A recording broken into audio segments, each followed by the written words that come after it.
y'all. What's up? Y'all, pardon me. I had to push it back a little bit. I've been on the phone all damn morning trying to make sure my internet is running the way it needs to. And now I gotta wait for them to send me out a damn technician. Nah, as y'all know, we were on live last night, and internet went out. So I'm making sure everything is working properly because I also work from home some days as well, in addition to me doing my lives. So I gotta make sure my shit is running right. So y'all know how to give you a time. So we'll be there between this time and this time. I'm just like, why you just can't say 10, 12 o'clock, 10 or 12 o'clock. Like, damn it, I'll be here between this time and this time. Like, I don't have shit to do, right? Oh my God. So we got to deal with that. So I'll be here to deal with this bullshit. So yeah, I'm going to be multitasking today. How y'all doing? Good morning to everybody. Thank y'all for joining. Oh, we got a good show for y'all this morning. I hope y'all hit my like button already, girl. I hope y'all already tapped on my like button. Again, my apologies for all of the things on yesterday, for our live on yesterday, because child, listen, it was beyond my control. I do not work for the cable company. Yeah, so I gotta make sure my shit is running correctly rather, because I ain't got time for that. All right, I'll be on Zoom meetings and all type of shit, and I need my shit to be working fine. So I'm gonna let them come out and take a look and make sure everything is okay. But I gotta be here so the asses can get in here. So, all right, so we got that on, but let's go ahead and speak to everyone while we're here. Felicia is first. Good morning, Felicia. Thanks for being here, love. My top flight, my Rose is in the building. Good morning. Sheila Washington is here. Cheryl Williams is here. D Nice is here. Deborah Johnson is here. Erica Butler is here. Shirley Terry is here. Marion's Favorites is in the building. Minky Finky is here. Good morning. Big Steak is here. Tabitha Lester is here. Good morning. Diana Flew is here. April RN Virgo is here. If y'all need a good doctor, honey, or RN, go to call April. She'll get you right. Make sure you're good over there. All right. Who else we got? I see you. Nicole is in the building. Good morning, Nicole. Good morning. Henry Lee is here. Good morning. Good morning, my lady. Good morning. I see you, my Miss Nicole. Mary Giles is here. Devorah Banks is in the building. Good morning. How y'all doing? Happy Wednesday. Happy hump day, y'all. This week is moving along. Y'all know anytime we have a day off, that just pushes us closer to Friday, right? I love it. I love it, honey. Keep it coming. Denise Slay said, happy hump day. Good morning. Good morning. Good morning. All right, so let's get into the show.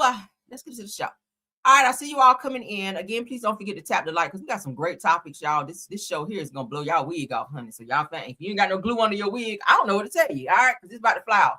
Let's get into the show. As you guys know, everything said in the video is alleged, and in my opinion, and is used for fair use and entertainment. Of course, we do start with politics first, so that's where we will begin. I see you, Angela Oakley. Good morning. I see you, love. Let's get started, guys. Let's get started, because I got to get started. All right, so Jasmine Crockett, y'all know we love her over here.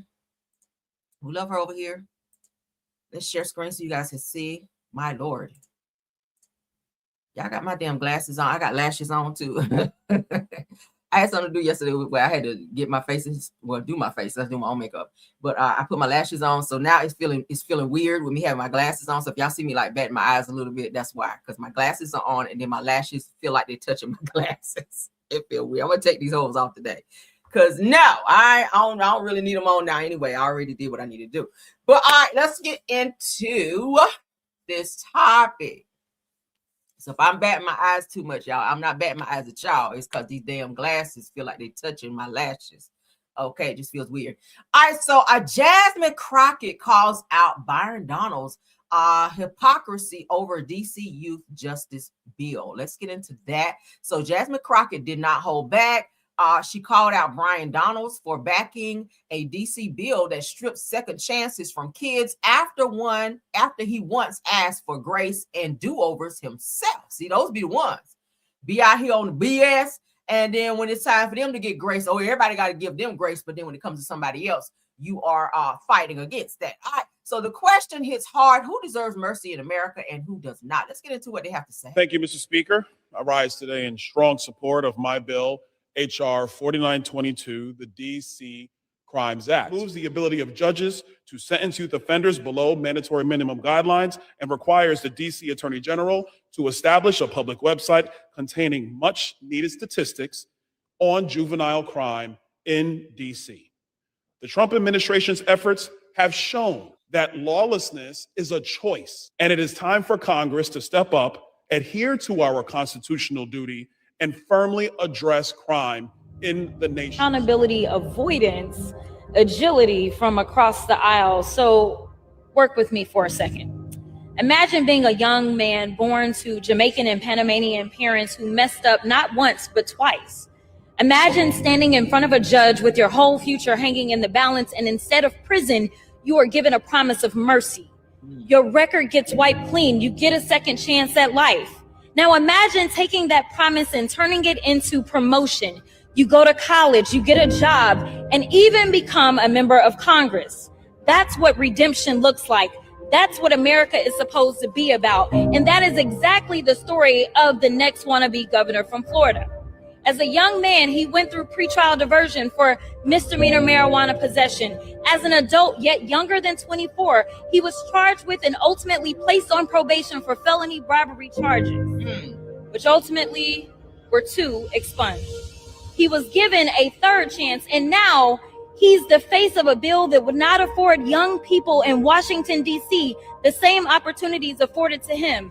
Let me be real. If he had grown up under Donald Trump's America or under the very D.C. crime bill he's pushing today, he wouldn't be standing here as a member of Congress.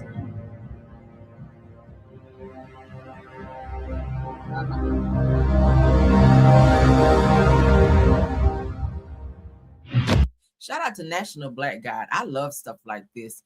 So he's up there, child, with the white folks, and he's not really looking out for his own people when he actually went through some of the same things that he's voting against in terms of giving our black kids, who sometimes make mistakes. Okay, they find themselves in unfortunate situations, running with the wrong crowd, so they find themselves in trouble. So just like they need a second chance, and just like he got a second chance, you're voting against that, and you're siding with Donald Trump in terms of putting, I guess, a strong arm on our black kids, or just black people, period, having a second chance at life, when that is something that you were afforded many times, and also had your record wiped clean so that you could stand up there and be in Congress, okay, and not have a record. So I feel like sometimes we have some black people who just become so unwoke, and they forget the things that they've been through, and they don't reach back and help the very ones, our black kids, because we have a lot of smart black kids out here who really just need a chance, who did not grow up with a father in the home, a male figure to teach them how to be a man, or they grew up in unfortunate situations, and they just really want to be somebody. And a lot of times they're crying out for help. And situations like this, where we have black men who can be mentors for these particular types of kids, or just, black people, period, they choose not to do so because they want to be ass kissing Uncle Tom individuals working around people like Trump or with Trump's people, and they don't give a fuck about us, right? That's who we don't need in office. We need a person with a strong voice who's going to stick up for and speak up for our people. And this person here, obviously, Brian Donalds, is not one of those people. Let's move along. All right. Thank you, Jasmine Crockett, for that. Let's get into Donald Trump, who is upset with Don Lemon and has some things to say about him as well. Trump know that midterm is coming up, so he's scrambling, child. He is scrambling, trying to deflect like a mug. So Donald Trump speaks on Don Lemon during remarks on Minnesota protests, says that Don Lemon is a loser lightweight. This is what Trump is saying. He said, I saw him walk into that church. It was terrible. Says he was accosted. Let's get into it, child. Shout out to It's On Site. Mental institutions from where they came. That's all they want to do. They're patriots, and they have to be abused by guys like Don Lemon, who's a loser, lightweight. I saw him the way he walked in that church. It was terrible. I have such respect for that pastor. He was so calm. He was so nice. He was just accosted. What they did in that church was horrible yesterday. Look at it here. 20 mental institutions from where they came. That's all they want to do. They're patriots, and they have to be abused by guys like Don Lemon, who's a loser, lightweight. I saw him the way he walked in that church. It was terrible. I have such respect for that. What did he do besides his job? He was interviewing this guy. He was interviewing the pastor. The pastor did not want to cooperate. He did not want to do the interview, and I feel like Don Lemon did what he's supposed to do. Shit, he's there to get the news. He was there to get the news. So how does that make him a loser and a lightweight? Shit, he's doing his job. That's something your ass ain't doing. That's why the midterms got you shook. That's why those mentors got your ass shook out here talking about you don't remember saying you gonna give $2,000 to the American people because tariffs raised so much damn money. Tariffs, you got so much money back from the tariffs, you're gonna give out $2,000 checks to the American people. And then when they interviewed your ass, you didn't even remember, oh, I said that? Bitch, yeah, you said that. And then coincidentally, you remember after they pressed you on that and say, oh yeah, we're gonna be giving those checks out at the end of 2026. Yeah, okay, we believe that when we see it. Not that I give a damn, I don't care. I don't care. Take you being impeached over $2,000, right?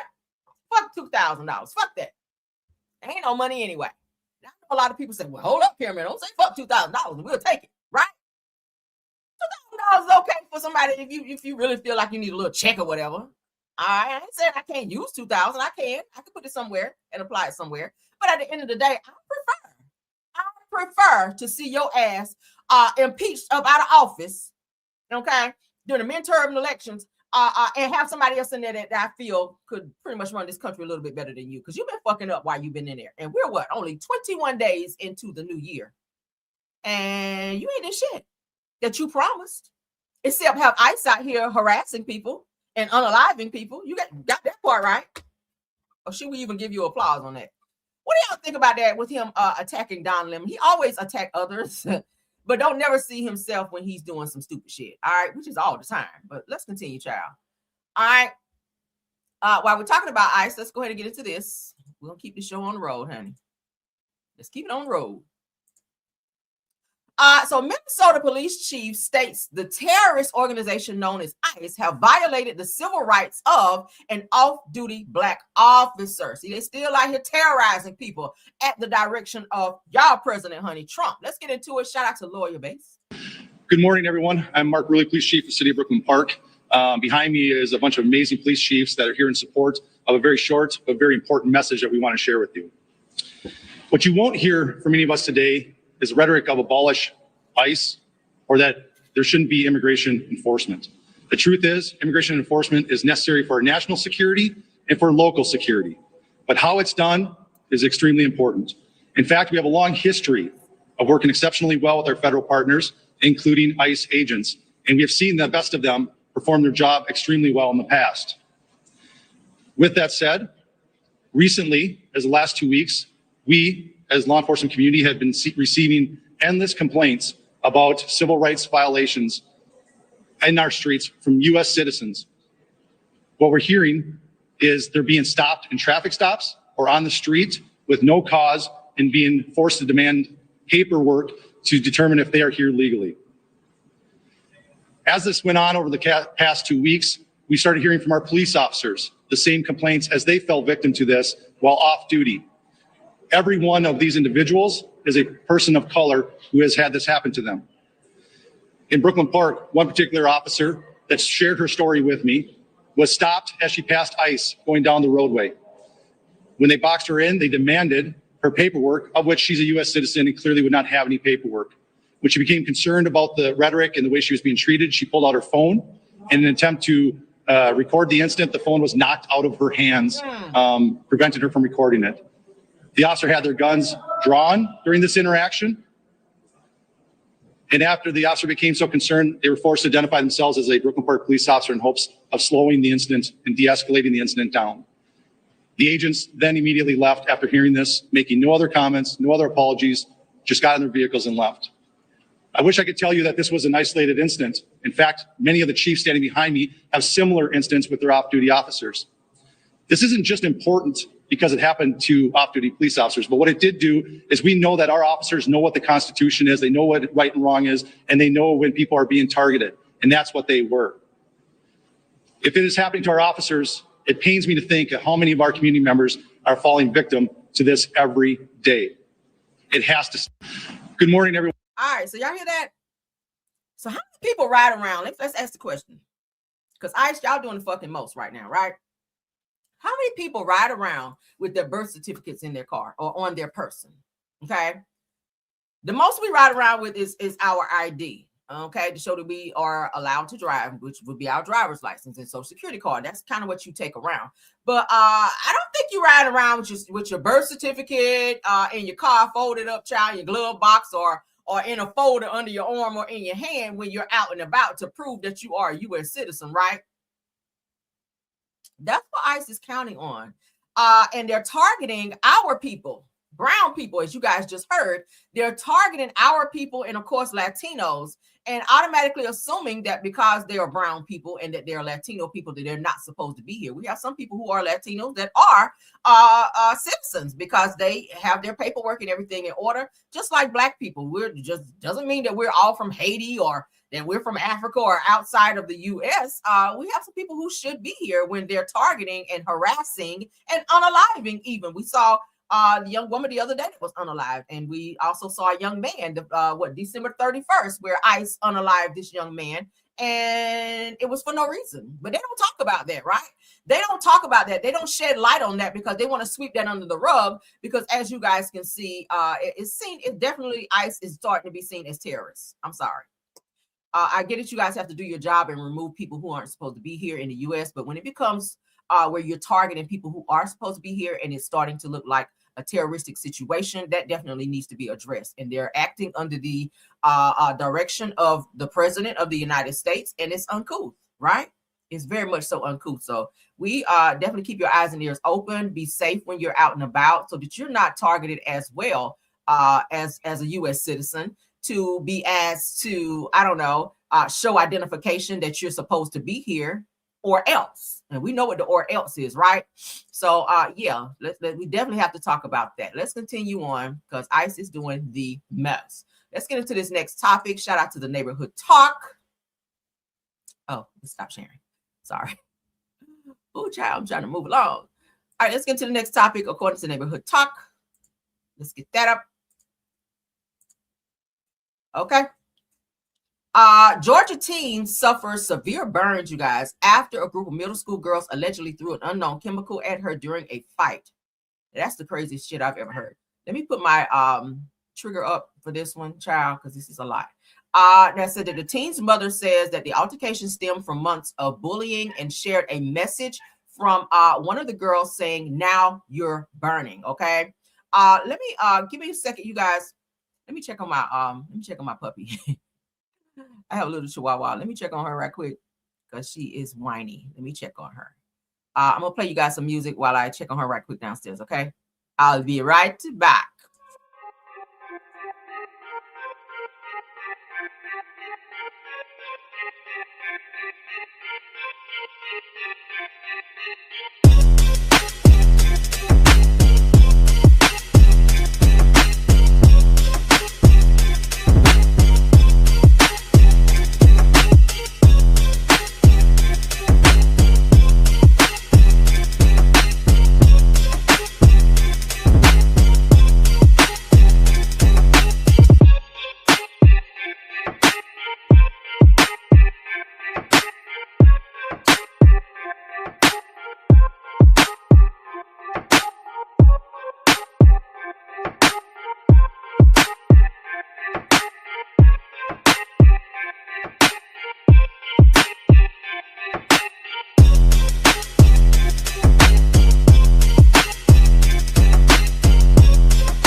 Let's get back into it. Okay, we were talking about a Georgia teen who suffered some burns after being in a fight an unknown chemical actually was thrown on her. Let's get into this, y'all. Clark held back tears describing the violent attack that happened to her 14-year-old daughter. Everything happened so fast. Video shows Clark's daughter fighting with another teenager Saturday night in Villa Rica at an apartment complex on Anderson Road. Within seconds of this footage, she says someone tosses a boiling liquid with a chemical on her daughter's back. They had a Stanley cup full of liquid that we still have yet to identify what it was. And when they threw it on her, her skin just started dissolving. She has second-degree burn all over her back, her neck, and she has a small patch of third-degree burn. Clark says she took her daughter to Grady Memorial Hospital for treatment. As Grady told me, if it would have hit her eye, she would have been blind. While there, she says one of the teens involved posted this message about the incident on social media, saying, quote, "Now you're burning." And then another message said, it was like a song, basically saying, "We got you." Very sad to see. Sergeant Spencer Crawford with the Villa Rica Police Department says they are investigating what happened. And it was a liquid that was thrown by a third party involved in the altercation. We would look at charges from either side. It just depends on who started it and who escalated it. Clark says her daughter is in a lot of pain, but she hopes what has been months of bullying for her 8th grader will come to an end with those responsible being held accountable. I would say about 4 girls just bullying. It's all about some school drama. Aspen Clark held back tears describing the violence. That's a lot. Sounds like acid for it to burn that quickly through her skin and do what it did. And then for these dummies to go on social media and say, "Now you're burning." You just admitted to a crime, right? They don't have to look far. That's what's up with these dumbass kids nowadays. When they commit crimes, they run straight to social media. "Hey, I did it. You burning now." They don't have to look far. And everybody else that chimed in and liked the damn video or post, y'all asses probably had something to do with it as well. These kids nowadays, when I tell you, they want to grow up so fast to be grown, but they don't have the sense God gave a damn chicken or a rock. Again, parents, let's step it up and speak to our kids and talk to our kids, and they need to step up the discipline as well. Because where the hell would you get something like that type of substance? It sounds premeditated, to be honest. If y'all went to where this girl was to have a altercation, fight with her, whatever, you brought it in a Stanley cup and poured it on her back and burned this girl. That's permanent damage to her skin. They all should be tried as adults to teach them a lesson. And the parents definitely should be charged as well, because you know where the fuck your children are and what they're involved in. All right. They're supposed to go to school and come home. All that other extra mess, if they out here fighting like little alley cats and throwing shit on people, suppose they threw it in this girl's face and disfigured her. Now, according to the reports, the incident happened Saturday at an apartment complex and was caught on video. You know why? Because they film everything. They video everything on their phones and then upload it on social media for clicks and views. Now, the 14-year-old girl was involved in a fight with a group of middle school girls who showed up with boiling water and some kind of chemical in a Stanley cup, which was then thrown on her. Suppose she would have passed away. Boiling water to throw on someone. You hate somebody that bad that you would go and get some boiling water to throw on somebody in a fight. That shows you a punk. You ain't got no hands if you got to bring all that extra shit. Boiling water? That's what we on now. So the teen's mother, Aspen Clark, says that when the liquor was thrown, her daughter's skin just started dissolving. Again, I said it sounds like acid. The teen was taken to Grady Memorial for treatment, which they say has a very, very good burn center out here. Clark says that doctors warned the injuries could have been even worse. If it would have hit her eyes, she would have been blind. Of course, if it did that to her back, definitely think about how it would have been if it hit her eyes. After the incident, Clark says she discovered social media messages sent to her daughter from the group of girls. One message read, "Now you're burning." Clark says the situation stems from her daughter being bullied by the group for about 6 months. That's a long time. 1 day is a long time. These kids are crazy. It's been about 4 girls just bullying. It's all about school drama. Probably over a boy. I guarantee you it's over a boy. I guarantee you it's over a boy. One of the boys probably likes her while he's dating someone else, and they're blaming her versus him. That's usually how it turned out, right? Villa Rica police confirmed that they are investigating. Sergeant Spencer Crawford says that we will look at charges from either side. It depends on who started and who escalated it. Everybody involved. I don't give a hot damn who started it. Right? charges definitely needs to be pressed. Parents, speak to your children because this is a lot. This little girl is 14 years old, permanently disfigured on her back, her skin. Yeah, over that. That's a lot. All right. I'm gonna can that one till later because I'm ready to get into some mess. All right, so let's listen to. I don't know. I'm into prank phone calls now. Let's get something funny going here. We don't need our trigger. Let's get this put up, and I'll take trigger one now. Let's get a little ha-ha chat because we've been listening to some real heavy stuff this morning. My goodness. Let's go ahead and break some of that up with this prank call where it says your wife love making classes. Your wives love making classes. Let's get into this. Y'all are going to laugh. Y'all ready? Let's go. No, she's not here right now. Who's speaking? This is Dr. Elbert. Listen, I was given a call. Are you able to leave a message for me? Yeah. Okay, would you let her know her sessions will be on Wednesdays at 7:30? Sessions? What session are you talking about? Session? Well, actually, she signed up for a class, an 8-week class, and it's every Wednesday night at 7:30, okay? What classes are you talking about? What kind of class? This is Love, Etc. Have you heard of us? No. Okay, well, let me kind of give you a little briefing here. Kaylin actually came in and filled out to take some classes, and we're Love, Etc. So we teach different things. What is it, like a seminar or something? Well, we teach foreplay, intimacy, sensual massages, and things like that. And I was actually here when she came and filled out the paperwork. She said she wanted to spruce up her love life with her husband. Are you her husband? Yeah, I'm her husband. But what I'm saying is this like a joint thing? Am I supposed to be there or something? No. This is actually her wanting to actually. If you don't know about it, I'm assuming she wants to surprise you and show you some different things when she finishes her session. So when did she come in? Like she came in where are y'all located, first of all? Okay, well, she actually came in a couple weeks ago and she filled out the paperwork. We're in the downtown area. She filled it out. She said she was very excited. She wanted to do some different things for her husband. We just asked if she gets here a little earlier, probably 15 minutes earlier, so she can shower and put her robe on, and then we can start class. Whoa. Shower and robes. What's that for? I mean, you're not upset about this, are you? No, I mean, I ain't got no problem with, us. We married couple, you know what I mean? So, anything to spice up the marriage, but as far as me not being involved and her going out there by herself, and you talking about taking a bath and a robe and all this other stuff, man, she don't need to be there for no mess like that, man. Well, no, sir, it's nothing like that. I mean, it's basically a class where people get in touch with their sensitive side, and you get to actually, you learn about foreplay, what takes. Yeah, but you're talking about 8 weeks though. 8 weeks. Well, you don't need 8 weeks or nothing like that. Sir, you must understand. How y'all even 8 weeks? No, listen to me, sir. It's only one night a week. It's only on Wednesday. So really you only have 8 sessions. 8 sessions. Exactly. Okay, so why does she have to have a robe though? I mean, why she just not showing up after work or whatever? Well, you have to bring your robe, sir. Everyone showers, and then they put their robe on, and we actually coach them through, here's how foreplay goes, here's the intimacy, here's sensual massaging. No, fam. You getting it twisted. What I'm asking you is, you really not explaining yourself enough.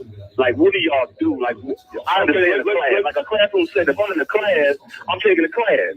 There's nobody touching me, ain't no clothes coming off, ain't nobody taking no group showers. Carrying on what you got. You sound like y'all having a over. What's going on? No, nothing like that at all. But we do come in contact with our sensual side. Now, she will have a partner in class. She'll deal with that one partner. It's not until the 4th session that we really get into some strong physical contact. What are you talking about? You're talking about a partner, like you talking about another woman, like somebody's teammate or something? What you talking about? You talking about another dude? Everyone has opposite sex partners. Yeah, you got to be out your mind, sir. I don't even believe you call. Why you even calling me with this right here? You have to understand. I wasn't calling you. I was trying to reach Miss Kaylin. I don't care who you trying to reach, man. You calling my house talking about my wife on some robe and some partners, and it don't get physical to the 4th session of carrying. I ain't gonna be no physical at all. Sir, basically your wife is trying to surprise you with a good thing. No. Hold on. You just hold on. Sir, I'm gonna get this straightened out real quick. Hold on. Wait. What are you doing? I'm gonna call my wife. That's what I'm about to do. Okay, but you don't understand. She's trying to. It's not good for you to call. She wants to surprise you. It's my wife. You let me handle my wife the way I want to handle it. You hold on. Just hold on. Uh-oh. This group, you call me back when you get this message. Call me back at the house as soon as you get this message. Sir. Hello? Yeah. Sir, she wants to surprise you. Well, we got surprised already, all right? Because first of all, she ain't going to be coming down to y'all little sessions. Where do y'all say y'all located at again? Well, Love, etc. is in the downtown area. How much this thing's supposed to cost anyway? Well, like I said, she signed up for 8 sessions. It's one session per week. It's $100 each session. She's already paid the $800, sir. She already paid what? She's paid in full to do all 8 sessions. Man, I know well she ain't paid no $800 to y'all. She's starting this coming Wednesday. She won't be there. I'm gonna tell you that right now. And if you got any of that money, you got any of my money down there, you better be coming back with it. Sir, I'm sorry. Downtown. Y'all downtown? I work downtown. So guess what? I will be there tomorrow to get my money. Love, etc. is non-refundable. When people sign up for these classes, you can't change your mind like that. Look, man, that's paperwork. Don't tell me about what's not refundable, what's refundable, what's not refundable. If I show up, I'm gonna have my money back right in my hand. Mr. Would you feel a little bit more comfortable if I was her partner during the sessions? Are you married? Sir, yes, I am. You are? Okay, so let me have a session with your wife. How about I do a year with your wife?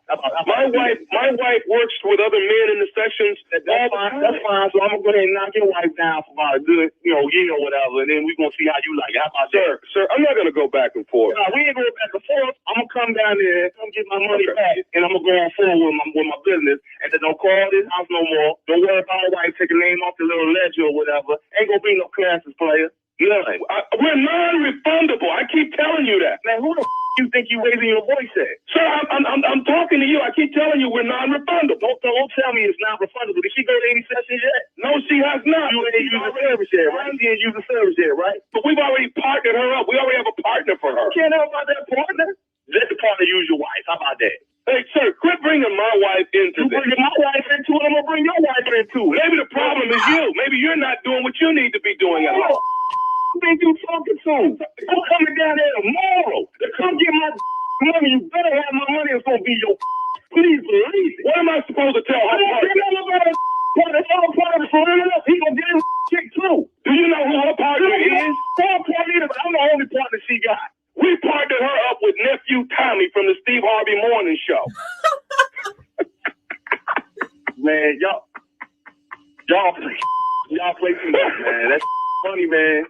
Tommy. Is this Tommy? This nephew Tommy? This is Tommy. Look, somebody gonna you up, man. Y'all play too much. Y'all play entirely too much, man. We got Yo, that was funny, right? A love class child where he said he done partnered his wife up with somebody. He said, no, the F you didn't. He said he coming out there tomorrow to get his damn money. That was funny as hell. I had to share that with you guys because, baby, let's continue on. Speaking of partners, okay. Y'all can sound off on that, honey. We had to share a little something, a little ha-ha. We need a little ha-ha over here, okay? With everything going on in the world, honey, we got to laugh. But let's get into this next topic. According to It's Only Entertainment. So Nurse Bay, honey, they said Nurse Bay never left. Now, you guys know Yo Gotti was recently dating Angela Simmons. They've now broken up, but they're saying that the reason for the breakup is because Yo Gotti was actually seeing Angela Simmons and also cheating on her with this girl. What is her name? I think her name is Nurse Bay. That's what she goes by, okay? She's a beautiful girl. So they said that Yo Gotti is spotted flying to Paris with an on-again, off-again flame after the Angela Simmons breakup, okay? So y'all know he put Angela Simmons' name all in his song, his rap song, had her all on stage twerking and dancing and carrying on. They dated for like a little while, but there was always somebody else in the background that they said he was messing with. So now that he broke up with, well, she said she broke up with him. I don't know who broke up with who, but they're not together anymore, nevertheless. But this girl named Nurse Bay is seen in the airport. She seems to be hiding, and Yo Gotti seems to be a little bothered by this random person taking video of him with this girl because, like, you literally just broke up with Angela Simmons, right? I always say when a person is seen so quickly with someone else after they break up with somebody, I feel like you knew this person and was probably fooling with this person the whole time, right? But let's go ahead and get into this because, child, let's get into it.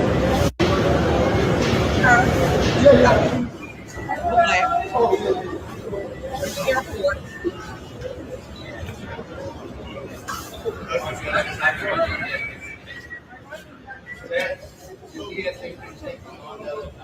How are you? Safe flight. He's hiding. Huh? I'm recording in public. So your guy, the security, is like, "What you doing, man? Why are you recording them?" He said, "I'm recording in public. You know, like I can record with my phone. What's wrong?" So as you guys can see, Yo Gotti has on a hoodie. He has this thing over his face, like he's hiding, like he don't want people to know he's out with this girl after, you know, he's expressed his love for Angela Simmons, because it was said that they probably gonna reconcile. But how are they gonna reconcile if you seen out with this girl, Nurse Bay child? So they're at the airport. They're going to Paris.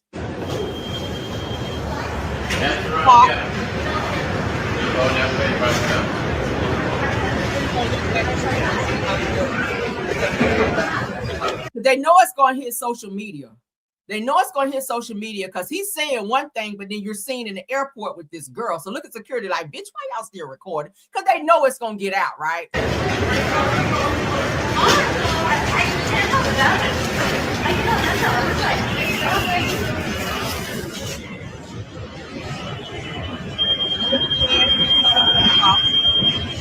So Yo Gotti's going to say something to her because she's going to look at the direction of the person that's filming them. That's the security looking down at the guy recording.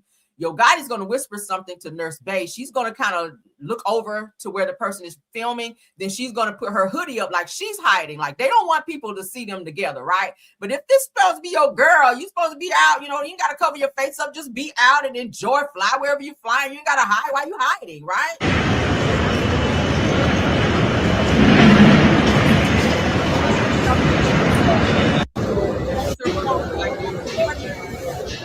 So what y'all think about that? So you caught Yo Gotti with your lying, cheating ass. So of course they did hit social media because whoever this was that filmed it, I'm pretty sure they sold the footage to TMZ. I hear TMZ, if you guys are ever out and see a celebrity on some bullshit, definitely sell that footage to TMZ because I hear they do cut a nice check if it's something real juicy, right?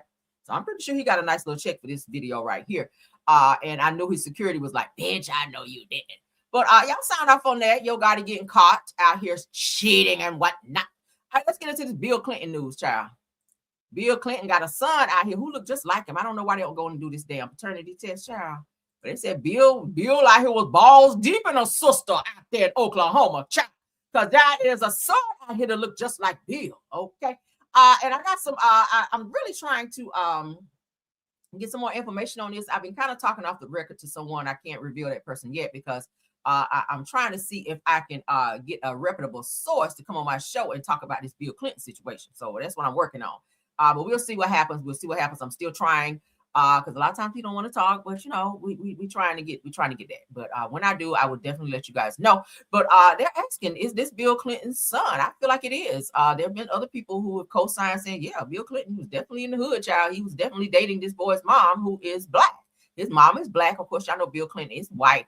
I saw another interview where he was actually saying he don't even believe that Chelsea Clinton is Bill Clinton's daughter. I was like, wait, what? Let me find out that Chelsea, that Bill Clinton's wife out here, Hillary, was out here with her legs to the moon with somebody else. Bill Clinton ass over there. Let me stop. I ain't even gonna say it. Let's get into this though. Shout out to Mogul State of Mind. Are you Bill Clinton's son? I feel I am. I know I got, you know, looking like him, and much as I've known all my life, he's supposed to be my daddy, you know what I'm saying? So yeah, I feel like I am, but I do need the legitimate test to prove it. So yeah. Gotcha. So when did you first become aware of the story like surrounding your connection to Bill Clinton? Right, since a youngster, I mean, like I said, I got aunties and uncles, you know what I'm saying? My mom, sisters and brothers. My mom's sisters raised me, so they always told me who I was and who my father was. Plus, it was known around Little Rock, you know what I'm saying? So everywhere I went, people were like, oh, that's Bill Clinton's son, you know what I'm saying? So I was aware of it. Like I say, he didn't make president until 93. I was born in 85, so by that time I was 8. So yeah, I was aware of who I was. Gotcha. Are you Bill Clinton's son? What y'all think about that? So he's I've seen several interviews with this young man. He's pretty much kept his stance on, yes, I believe that I am Bill Clinton's son. He's saying that Bill Clinton's been avoiding taking paternity tests to prove that he is indeed his son. I mean, if you look at them, they do have similar features, but then again, you can't always go by that. Just because a person looks like somebody else doesn't mean that is his son. But I've heard from some reputable sources that say they do believe that it is because Bill Clinton, it did indeed back in the day have some type of entanglement with his mother. So it's possible, right? His name is Danny Williams. He did grow up in Little Rock, Arkansas. Bill Clinton, they're saying, also lived in Little Rock, Arkansas, and he did have a thing for black girls back in that. So I don't know until a paternity test. They said he better press. Wow, they said he better press Terrence Howard to see if Terrence Howard is his dad. Oh my God! Somebody else said he got the same teeth as Bill Clinton. Y'all are wild. I cannot. I'm looking at the comments. Yeah, Bill, you might want to take a paternity test just to clear yourself, right? Because we do know a lot of times people will come forward like they've done with Jay-Z. Y'all know Jay-Z's been most recently dealing with a situation where a young man came forward who he does have strikingly similar features to Jay-Z. I was like, oh my God, this could be his son. But Jay-Z just won a lawsuit where it says that now the people that's been saying that he has a son with him, that they got to pay him like a huge amount of money. What is it, like $150,000 or something like that for harassment? But now this young man here, he's doing interviews all over the place, saying that Bill Clinton is indeed his father, that his mother told him that Bill Clinton was his father, and several of his relatives and people around town who said that they saw Bill Clinton with this woman back in the day. Okay, I don't know. Again, we will have to wait to see if some type of paternity test is done. Do I think Bill Clinton will do that? Probably not. I mean, shit, he didn't even go down there to comply with the whole Epstein file situation. So we know he ain't about to do no damn paternity test, right? Y'all know that he and Hillary were held in contempt for the Epstein file trial, not trial, but situation where they were supposed to go down and submit some type of evidence or paperwork or something, and neither one of them went, and they were held in some type of contempt. So I know Bill is definitely not going to comply with this because he would probably not want it to be known he has a black son around, right? Even though he does, like I said, he does kind of favor him, same head shape, nose, still they have the same nose, the same mouth teeth, like cheekbone areas, the same hairline. All I mean, he could be. He could be. Shout out to Mogul State of Mind, though. I don't know, child. I don't know. But I had somebody dropping my DMs and said, Cameron, that's really Bill Clinton's son. I was like, you got some proof on that? But so I'm gonna keep talking to this person, and the more evidence that I get, we will definitely bring it to the channel. Okay. But in the meantime, in between time, we're gonna continue on with the rest of our news. Because child, oh, that's a sticky situation. Child. They said Bill Clinton been around, child. He was in there blowing that damn saxophone over there like Kenny G for that black woman, child, over there in the hood. He was over there in the hood with that damn saxophone. Over there blowing that damn saxophone for Lisa Jean over there, child. He was over there, Lisa Jean, blowing that damn saxophone, getting pinned down. But allegedly, okay. Allegedly, maybe, hypothetically, maybe. Okay, gotta say that. So let's get into Press Play Media. Company backup, shout out to them. Jaidyn Alexis, which is the baby mama, okay, of Blueface out here, said she is pregnant with Blueface's baby and that she is going to keep it. I said, dear God, girl, that's not a flex. I need these girls to understand that is not a flex out here to be pregnant by Blueface, girl. But if that makes you feel good to be walking around here with his sperm upon you, girl, then whatever. She said that they're going to have another 18 years together. So I don't know if this is like her sending a direct message to Chrisean Rock, like she winning over here with Blueface, and Chrisean is over there blocked and can't even call Blueface, can't come to his house, none of that, right? Girl, that's not a flex. But let's go ahead and play it. Hey, Matt. Me gonna have your baby. Ooh. Yeah.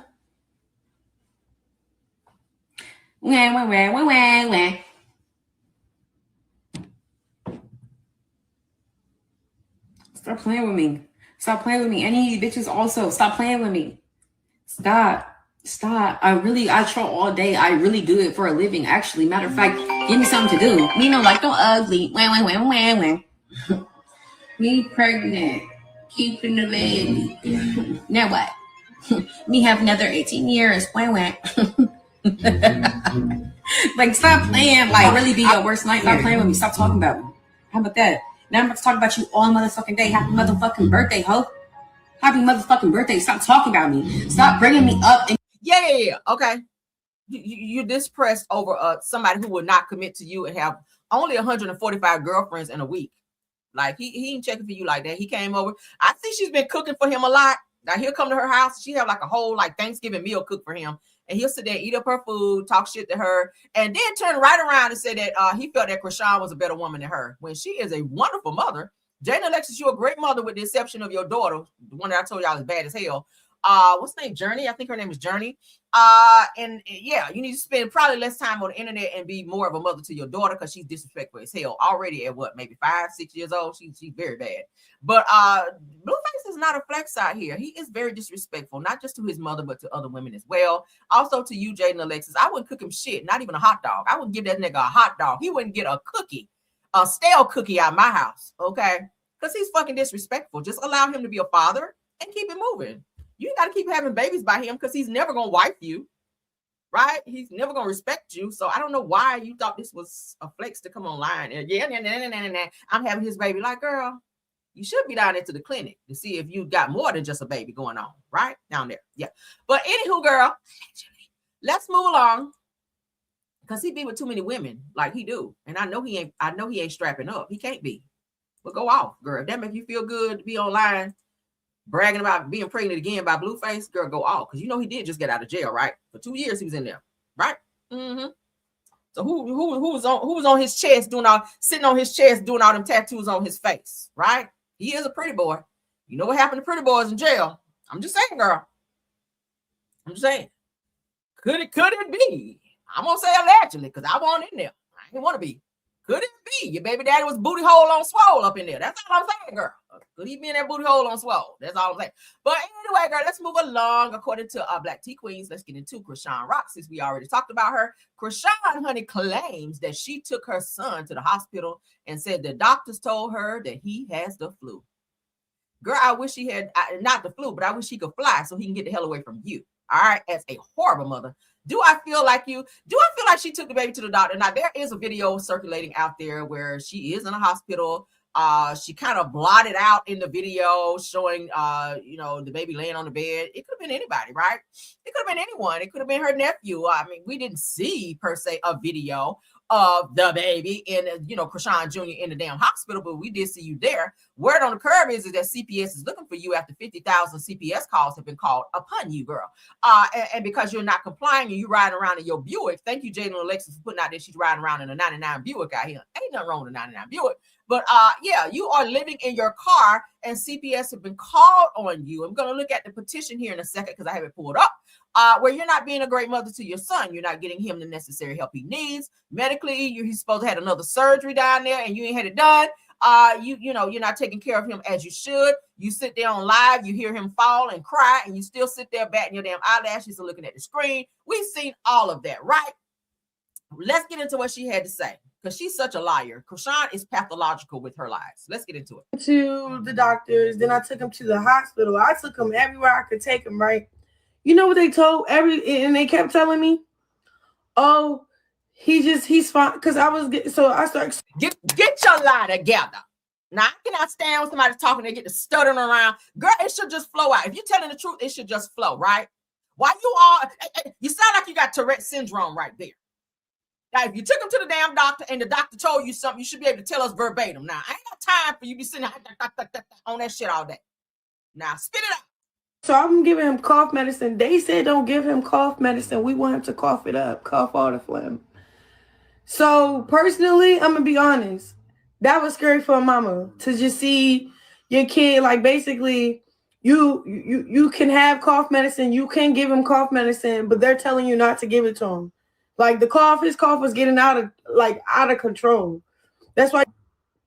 So it was scary for you to see your son coughing in the back seat of a cold car, because I'm guessing it's cold. You're in Baltimore, girl, and it's really cold outside. But so it was scary for you to see your son coughing in the back of a car, but not scary for you to see him fall off of a bed. Okay, according to Bino, that's who you were dating at the time that this happened. So it was not scary for you to see your son fall off of a bed in a hotel room face first and screaming, hollering, and crying, and you didn't even go and check on him. Yeah, you can check on him. And we know you do it because you did it on live the other day. Well, yesterday when I played it, you were online and he fell because we heard a loud thud in the background and you still sat there and you said, hold on, I'm coming. You were wiping your face. You were trying to show some type of product online. You didn't even flinch. You didn't even get up and go check on him. And he was like, he really was like trying to get your attention. Your son was catcalling you and you ignored him. Your son said, and you did not go check on him when he failed. I heard it. But go off, okay? Because that's what you love.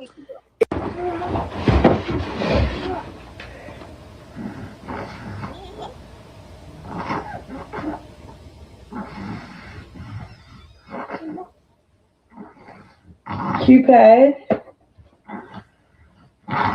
First time. People are still mailing her things for her and her son because they feel bad for her. They feel bad for her. All right. Junior didn't even have a coat. He didn't have the proper coat being outside because she's always having him outside. That's why he's so damn congested. So people are just like random people are just sending things to her post office box because she doesn't have a physical address. All right. So then she gets a little frustrated and she's ungrateful at some of the things that's being sent to her, which are free. All right. They sent her a check already. We saw that already. But let's get into it. Okay. This is cool.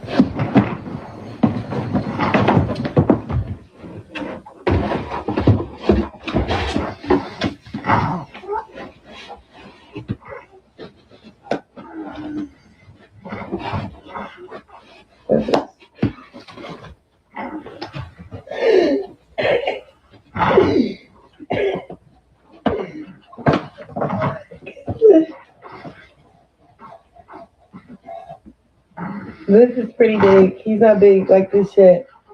But he will. Yeah, he's not big like that yet because he ain't eating no damn food. You eating all the food. He ain't doing nothing but drinking milk. So no, he's never gonna feel that out if you don't feed him some damn food.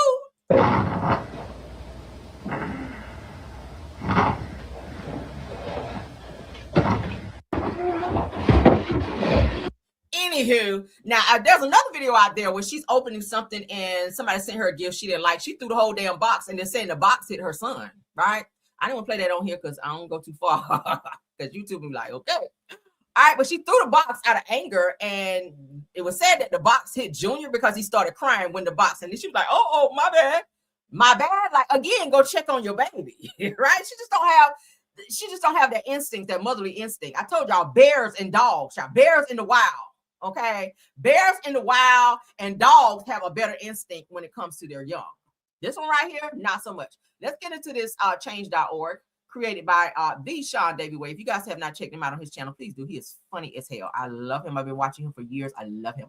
But he has created a petition on change.org where he was only looking for 1,000 signatures. It has gone over, surpassed 1,000 signatures. 3,506 is what they've already have so far.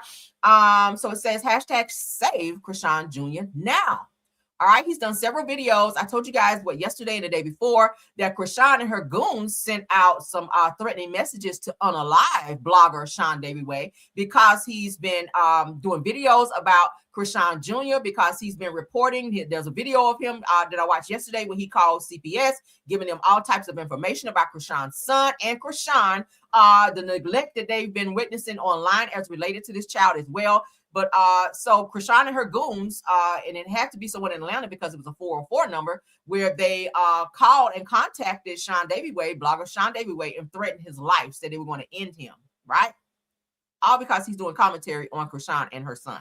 All right, so the issue, let's read up a little bit on this, and you guys can go over. I'm going to put the link in the chat here if you guys want to go once we finish reading, okay? If you guys want to support. All right, so they're saying the issue, he's putting pictures up. Mind you, he's almost 3 years old and he's still not walking. He's still not eating, etc., etc. Let's get into it. Chrisean E. Malone, a.k.a. Chrisean Rock, has been raising her son, Chrisean Jesus Malone Jr., only for almost 2.5 years. During that short time, Chrisean Jr. has been exploited numerous times for reasons such as revenge, financial gain, and to repair toxic public relationships.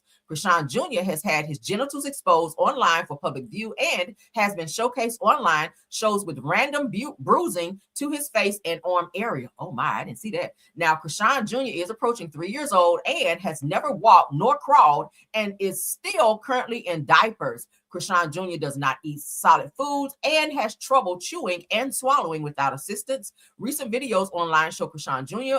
Chronic scratching in the abdomen and lower back areas for reasons which could be diaper rash and or bed floor sores from constantly being in the baby stroller shown above.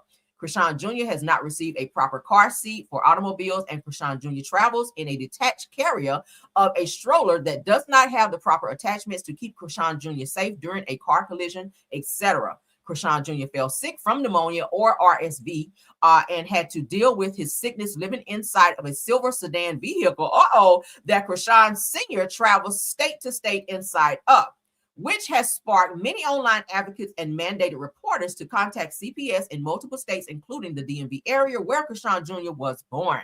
Chrisean Jr. is constantly in danger, and not to mention Chrisean Jr. suffers from fetal alcohol syndrome, neonatal abstinence syndrome, seizure disorder, spasticity, cortical vision impairment, and Chrisean Jr. needs to see at least 7 different specialists with referrals from doctors for palliative care, I think that he hasn't received since birth.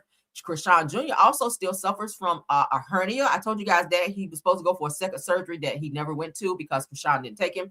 After one was removed, and since his last surgery, which only happened because Chrisean Jr. genitals were made public online, Chrisean Jr. has not received a second surgery. As I told you guys, we came forward as a concerned community asking Baltimore County and government to use the powerful social services at hand to remove Chrisean Jr. for medical reasons due to his declining health and physical stature. Suspected child neglect has been reported with proof as recent as of today due to Chrisean Jr. being violently sick, and Chrisean Jr. has yet to see a doctor nor has had medical contact with a licensed professional. We, the community, use a voice and signatures to help a toddler child be saved from further stagnation and be able to preserve with adults and able to persevere. To persevere with adults that will use their time and effort to get Chrisean Jr. back on track with his health and lifestyle. So that is what they're saying the issue is as far as them asking. Thank you, according to what it says, Sean David Way Show and online community. I support this petition because, as you guys see, I do report on all of the updates as related to Chrisean as well as Sean David Way. So I will send you guys over there to sign if that's what you guys choose to do. All right, it's totally up to you. Let's stop sharing. Let me go ahead and put the link in there now. So you guys, if you want to sign it, you may do so. It will take you right to said petition. Okay, so y'all go ahead and sign it. They were only looking for, like I said, they were looking for only 1,000 signatures, but they've gotten more than that. So the more the merrier, right? The more the merrier. This is not about bashing Chrisean, but it is more so about helping out this baby who definitely needs some help. Okay, shout out to the 311 watching me. Again, if you guys want to sign it, there's the link. You can click on that and go right over to said petition. Let's get into Blueface, as Blueface's mother Carlissa said that she never cheated and that she would take a lie detector test to prove it. So it said that she cheated on her husband. Blueface says that he's seen her cheating before, and it kind of goes left. Let's get into that while we're talking about them so we can get off of Chrisean, Blueface, and the bullshit. All right, let's continue the reality tea. Let's go. Sorry. Man, Come on, Cardi. I've been married 10 years. I done right seen now. you cheat. I will take a lie detector come on, test. Cardi. I have Stop. never cheated on my Come on, husband. stop it. I have never cheated on my husband. Have you cheated on your wife? No. You's a goddamn lie. You know, we can take lie detector tests. We can. Where's I'll it even at? pay you for one. Where's it at?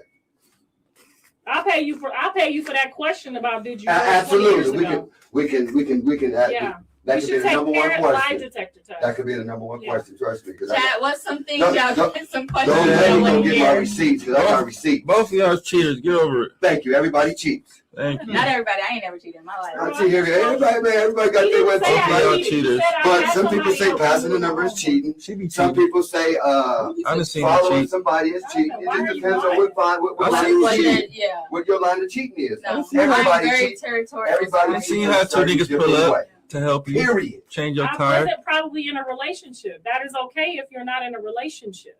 What? If I have different company pick me up, that means I'm deciding which one I want to be with. All right. I never cheated. You cheated on. Yeah. Come on, Cardi. Man, I've been married 10 years. I done right seen now. you cheat. I will take a lie detector Come on, test. Cardi. I have Stop. never cheated Cardi, on my come on, husband. stop it. I have never cheated on my husband. Have you cheated on your wife? Blueface said he's seen his mama cheat multiple times. She said, "You lying? Why you lying?" He's like, "No, I've seen you. I've actually seen you cheat." He is so disrespectful to his mom. It's so crazy. I'm like, child, I need you to dial it back a little bit, Blue. You be doing too much when it comes to your mom. All right, let's get into this reality TV segment of the show. Okay, let's get into it. We're moving along, honey. We get into the juicy part of the show. Okay. All right, so I told you guys about Kyle Richards' husband, Mauricio, with his boring self. Giselle tried to hit on him and also was like, yeah, I like Mauricio. I think they had like maybe a drink or something, allegedly. It was said that Giselle has a thing for Mauricio, who is still married to Kyle Richards, even though they are separated during the time. But it also says Ashley Darby was trying to shoot her shot at Mauricio as well and was flirting very heavily. Kyle Richards said that Ashley Darby is embarrassing for flirting with Mauricio on Real Housewives of Potomac. Let's get into what she has to say. Shout out to Reality Rundown. All right. How did you feel about Mo's appearance on Real Housewives of Potomac? Any shade towards Ashley and her flirting? Ashley. We actually talked about this the other day. I don't know how it was portrayed because I haven't seen the scenes. I saw something on Watch Happens Live, but I mean, if she was flirting, that's weird. I mean, I would never, I was talking about this yesterday, be able to date anybody that any of the women, a housewife, dated or married to. That's just weird. I don't know. And like, I'm like, you're embarrassing yourself doing that on camera. And he just bumped into them, by the way. But Giselle, I will say, she texted me right away because she felt uncomfortable. So she's like, just so you know, we just ran into Mauricio and blah, blah, blah. And I was like, all good. I mean, I don't care, everyone can do what they want. I just thought that's embarrassing. Which is weird. So why would Giselle text you? But then on yesterday's post where Giselle was like, I don't give a hot damn, I'll do what the fuck I want to do. Giselle, you were seen out with Mauricio. It was alleged. So why are you texting Kyle Richards to tell her anything about Ashley Darby flirting with Mauricio when it was said you were linked to him as well? Are you trying to deflect from what you're doing with Mauricio? Because again, Mauricio is separated from Kyle Richards. She just says she don't care. Everybody can do what they want to do since they're separated. Maybe she's done with Mauricio. Maybe they're just waiting for their pending divorce. I don't know. But at the end of the day, it just doesn't look good because it's like you're breaking some sort of code because you are friends with Kyle Richards. So why are you out here trying to be hollering at her husband? Because that's her husband. It's separated. Okay? They're separated. Giselle, you were flirting as well on that episode. You were flirting as well. You were batting your eyes. You were like, oh my God, he's so fine. Like you were doing the absolute fucking most. So it said that Giselle, you were trying to holler at Mauricio and get his attention. And you said you don't care and you stand 10 toes on what you say and how you feel about Mauricio. But then you contact Kyle Richards to tell her about Ashley after flirting with Mauricio. Why you worried about Ashley? Why you didn't tell Kyle about you? I don't know. Like I said, I didn't see it though. So Christina, how did you feel about Mo's appearance on Real Housewives of Potomac? Any shade towards Ashley? Let's keep going. What y'all think about that? But hey, Kyle says she don't give a hot boiling damn if what Mauricio does or who does what. But to me, I feel like if you guys hang in the same circle, if you got my phone number and we cool like that, you should not be trying to be my man. Or ex-man, however you want to look at it. It's just weird. I would not think any of my girlfriends, say hypothetically, if my husband and I don't make it, none of my girlfriends gonna be trying to step up and be with him because it's like girl code. You just don't do that shit, right? And Giselle, you already said you were cool with Kyle Richards. You got her phone number and y'all speak frequently. So it's weird to me that you would be like trying to holler at her husband because he's so fine. Do y'all not have any other fine men in Potomac? Or in the Baltimore area, the DMV area, y'all not have any other fine men besides her husband? Girl. That's a mess. That's a hot damn mess. Moving on though, honey. Kyle says she don't give a hot damn, so it is what it is. Let's get into this Bell Collective news. Because y'all know Bell Collective is coming back, child, February the 13th, the day before, I'm about to say Thanksgiving, the day before Valentine's Day. So what do y'all think? I will be watching because I am a fan of the show. I'm not a fan of Carlos King, but I am a fan of Bell Collective. All right. But let's get into hold up. What the hell? Let me stop sharing. Because I just clicked on something I didn't mean to click on. Hold on. Okay. Yeah, let's reshare. Because y'all get to clicking over here. I be clicking away. Trying to hurry up. All right, so let's get into it. The girls are the girls of the show. Selena, I love Selena. All right, love Selena now. I loved her all the way back from Bring It. All right, from the Dancing Dolls. Y'all remember them? So Selena's been on TV since then. So I love her on the show. I don't too much like the guy she's going to marry. He just seemed a little disconnected a little bit. But nevertheless, you know, girl, if you like it, I guess we love it. Let's get into Selena is clearing the air with Latrice. So it's a few clips that were released on OWN. So we're going to take a look at that. All right, for those of you that are fans of the show. I lost my dog, and my dog that died, that was my son's dog. I'm like, that dog was there when my son was murdered. So I just felt like I lost another part of my son. It's like hit after hit after hit after hit. I apologize for not letting you know. Okay, so we know Latrice with no body, girl. You got the girls in the stomach out and whatnot. Okay, sure. Look like Latrice got a little work done, ain't man? Yeah, because I miss you too. I miss you, friend. I'm very appreciative that Latrice and I got the opportunity to connect because I do value our friendship. We've been friends for over a decade. So I don't want her to think that I abandoned her. I lost my dog and I can see why she has this close, feeling about this dog. If it was her son's dog, y'all know Selena's son was pow down. Somebody broke into his house and they unalived him, and she's saying that the dog, his dog was there during the time that this happened. That dog should have been the hell out of who that was. But at the end of the day, so that's really what she has left from her son. So she's kind of holding on to this dog, and now this damn dog done ran away. So now she's feeling that lost feeling again, kind of how she felt with her son. It's only been a few years that this happened to her son. I remember them talking about this, and she's still very emotional. They still have not found out who unalived her son. So that's still, you know how it is when someone, a very close family member or maybe a child passes away by way of someone else, powing them down. Or if it was something very traumatic and, the investigation is still open, it kind of does leave a sore wound. You kind of don't have that closure because you don't really know what happened. And the person that did whatever happened to her son was not brought to justice as of yet. So she's still, as a mother, she's still kind of yearning for her son. And it's like she can't move to the next phase because she doesn't have that closure of the person being, held accountable for what they did to her son. I don't know what her son was involved in. I don't know if it was just like a break-in or what. But it's a sad situation. So my heart do go out to Selena for that reason. Let's continue. I'm so ready to hold this gator. This baby gator is so cute. It's so adorable. I really want to take him home. So guys, look, he's a baby. We can't drop him. When you're holding him straight up and down like this, that's how they'll relax. Right there. Okay, so I hold him right here. Yep, hold him good and tight. There you go. Good and push his head to you. Oh, he's so cute. He likes you. I like gators. I like to feed them and I like to eat them. I told you I'm an animal lover. I am so ready to hold this gator. Baby, I would never do that. I told you I don't like animals. Like I go to the zoo. No, I do not want to feed them. I had to tell the people me and my son and my husband went to the zoo a few weeks ago. I was like, hell no. They were like, y'all want to feed? No, I do not. My son, if you want to go over there and feed the damn sheep and all that, honey, go on over there. But I don't want to feed shit. I just want to look at you from afar and take a few pictures. I don't do animals like that.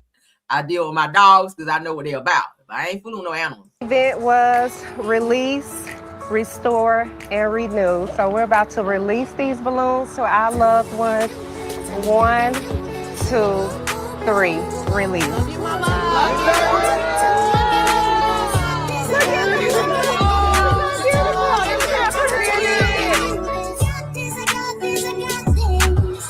This event. That's beautiful. So as you guys can see, she's doing a balloon release. Balloon releases are so emotional, right? Oh my God, it's kind of like you're releasing, like they just said, right? So shout out to Selena for that. We love you, Selena. We love you, baby. We love you. Yes. I really needed this release. This was from last season, I remember, because I watched last season when they went to the house of her son. They went to her son's house and she just kind of walked around. I think she said it was the first time she actually went into the home since after her son was unalived in that home. So that's the first time she got the courage to go in there, and she allowed the cameras to come in. And she also asked the other castmates to go as like moral support, emotional support for her as well. And it became very emotional for her. So I get that. Because I've been holding it inside for so long. I just never would have thought in a million years that these group of individuals would just be here for me like this and support me in a way that I have never been supported before. We love you, baby. Yes, we do. We love you. You are not alone. We love you so much. Let me get off this child. Have me up in here crying. So shout out to Selena for being so transparent and sharing that part of her life, because that's very emotional, right? That's very near and dear. That's her son that she lost. That's her only son. Y'all know she has daughters who were on Dancing Dolls, and she has twin daughters with JJ. All of her kids were with JJ. I don't know if that was JJ's son or not. I don't think it was. But at the end of the day, that was her son. That's sad. Her only son. So she will forever carry that. But my prayers to her, and I hope that as time go on, that she's able to, that weight will continuously be lifted. You'll never forget about it. Like, I mean, every holiday, birthdays, y'all know holidays always trigger when you lose somebody in such a traumatic way, right? You always remember them in some type of way, especially when the holidays come around, Thanksgiving, Christmas, and in times when you all kind of come together to be together, right? Why is this continuously doing that? I didn't even do that. All right, so let's get into, I meant to share this earlier. I'll skip over there. Let's go ahead and show this. All right, so I was watching online and I saw this. I told you guys that Offset is being, let me take this down. Offset is doing the effing most, all right? So Offset was saying the only way he was going to give Cardi a divorce is that if she paid off his taxes. Okay, so I told you guys that. Now, according to what I'm seeing here, Nacho Blog, shout out to them for that, because that's where I saw it. They're saying that Offset's lawyers allegedly moved to frame Stefan Diggs' relationship with Cardi B as a marriage interference. Now, he's seeking some type of monetized or money rather from Cardi B for having a baby during the time that she and Offset were married. All right. Technically, they are married, they are separated, but Offset is going after Cardi, saying that she should pay him because she had a baby during the time of their marriage. Let's continue. And they're calling it marriage interference. So they're saying that he's going after Stefan Diggs in terms of saying that marriage interference. While the rapper was still legally married to Cardi B, which they're saying is a strategy sources say could shift the entire divorce in Offset's favor. So I don't know. They're saying that Cardi paid the $2 million for his taxes, his tax liens. He still has taxes that he still has to pay, but that was the bulk of what he owed. So now he's being this vindictive individual, even though we've seen him online with several women. So Cardi, I hope you have some very good lawyers, which I know she does, because look how she did Tasha K, right? Every time she goes to court, she wins. But in this situation, Offset is playing dirty because you asked her to help you with your taxes. She did that. Now, you also asked her for a property. She refused to do that, which I don't think she should. And also, she's getting ready to go on tour here soon. So he's looking at money. He's looking at the money aspect in terms of he has this vitriol towards Stefan Diggs, who he once saw as his favorite athlete, now having impregnated his wife, because Cardi is still his wife until they are formally divorced.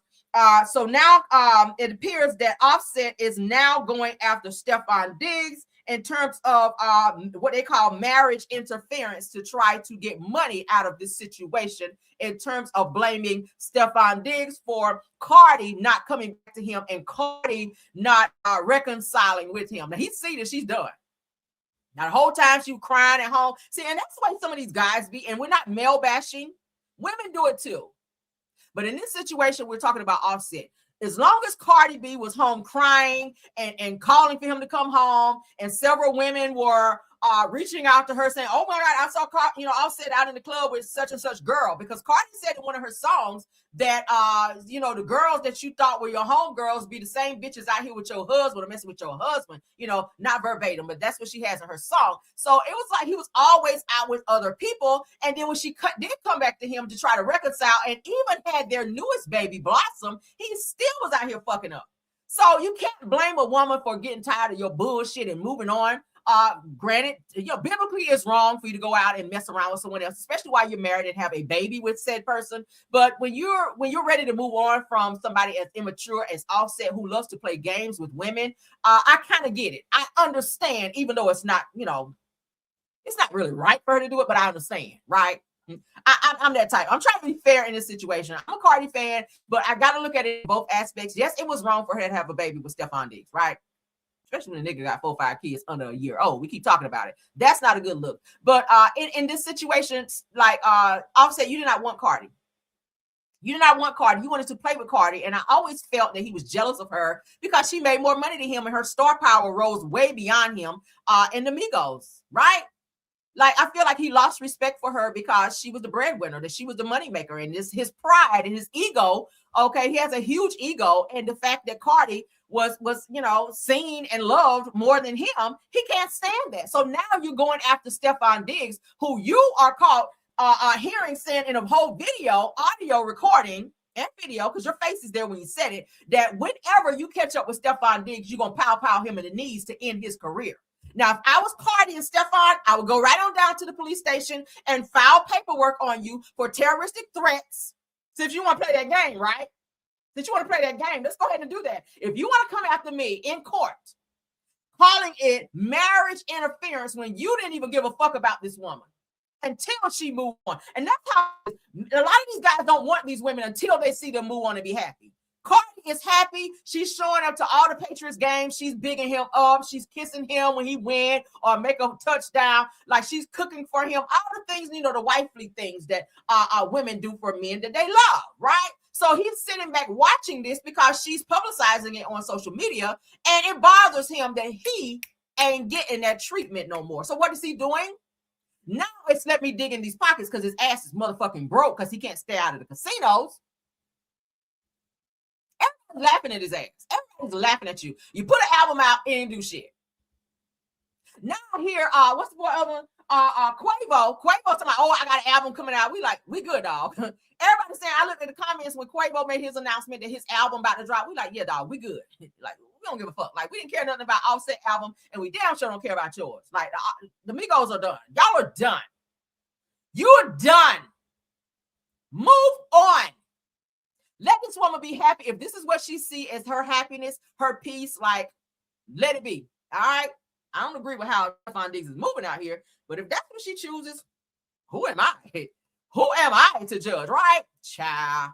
Let's move along. Child, I got some more tea. Ooh, y'all ready? Drew Sidora. Drew Sidora, I need to talk to you. Okay? I need to talk to you, Drew Sidora, because you coming off as a lying ass bitch out here, girl. Okay? You are. Let me get that other one up. All right, let's get into this. Drew Sidora, it was just said that Drew Sidora and Dennis McKinley, which is Porsha baby mama, are dating. What the fuck is this? Because Drew was just out at a recent event, and look who she with. They're kissing. They were caught kissing. There's a video out there where Drew Sidora, now, granted that is her husband, they're still technically married, okay? They're going through a divorce. But my thing is this divorce situation a storyline, Drew?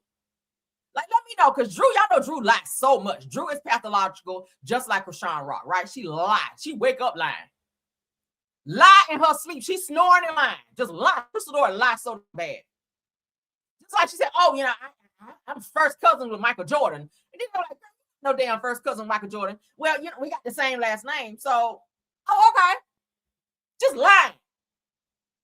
But she was seen out with Ralph, the same person she said she hates. Ralph, child. She was out with Ralph. Again, that's her husband. But Drew, you got some explaining to do because it's rumored, and I can go ahead and put a post up that you're dating Dennis McKinley. What is this? Right? What's this? Like, he's kissing you, and you reached up and you pooched your lips out and kissed him on the lips in the video too. So what the fuck is this? Are y'all reconciling, or are you playing the field? Are you with Dennis over here and then you going home because Ralph stay in the basement? So when you put the kids to bed, is Ralph tiptoeing up the stairs and blowing your back out? Why y'all down there to the courthouse saying that you hate him so much? Like, what's really going on here? I'm confused, right? Because according to these pictures, you and Ralph seem very chummy, all right? And when she turned to walk away, he put his arm around her like, like, this is my woman. Y'all know how men be cuffing us. To let another nigga know, like, don't try it, bitch. This is my woman, right? I love that cuffing shit, too. But anyway, what do y'all think about this door out here, caught out here in these streets, out in Atlanta streets, and an event where Ralph was her date? Why Dennis wasn't there? Did you just say you and Dennis together? Why Dennis wasn't there? And why were you guys seen kissing, okay, in said event? Let me know. All right, well, y'all put in there what y'all think. Again, she's not wrong to be with Dennis. I mean, to be with Ralph, because that is her husband, correct? That's her husband. Now, while we're on it, just so that we can, for those of you that didn't get to see it, let me, hold up.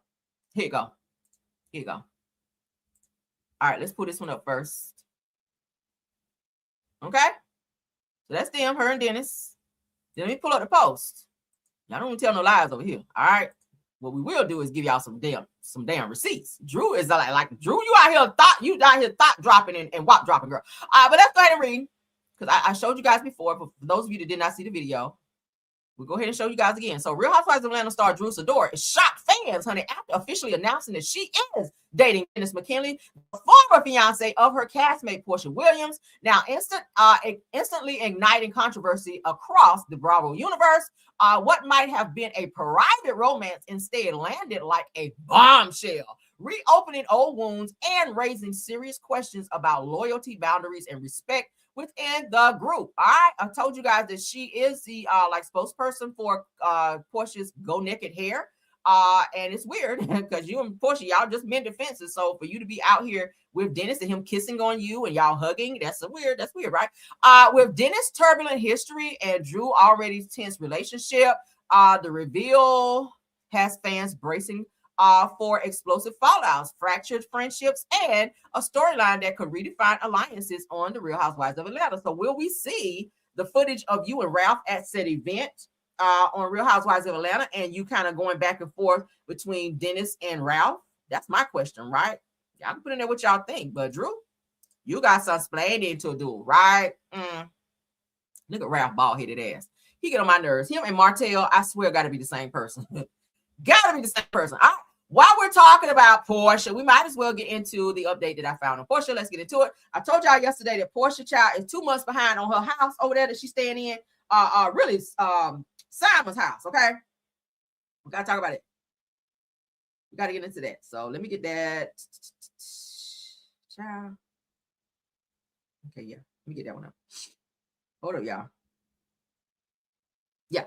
All right. So according to Real Housewives of Atlanta True fan page, let's go ahead and read that as well on Porsha. And I said, Porsha Williams child is said to be under mounting stress as recent court documents suggest that she is having difficulty staying current on the mortgage for her $7 million Georgia estate. We kind of talked about this yesterday. I showed you guys the post as well.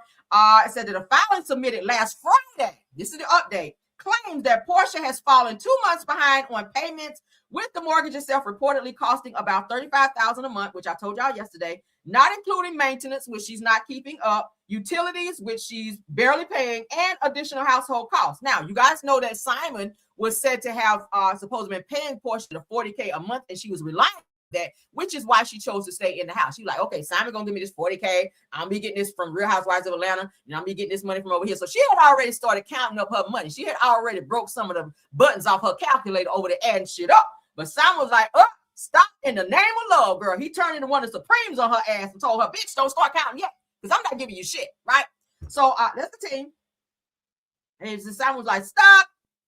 Okay, in the name of love. So insiders revealed that Porsha, honey, has put a plan in place to get caught up once she receives a substantial lump sum payment tied to her appearance on the upcoming Real Housewives of Atlanta.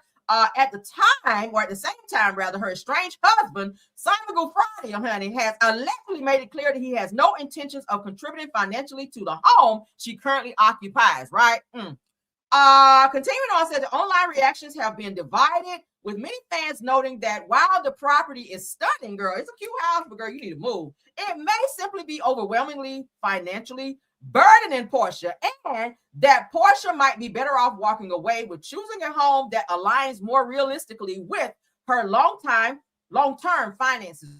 Now, in the end, the wisest choice isn't always holding on to what looks impressive, but safeguarding both your peace of mind and your bank account. What y'all think about that? Simon says, I'm not giving you shit. So figure it out, bitch. Move right along.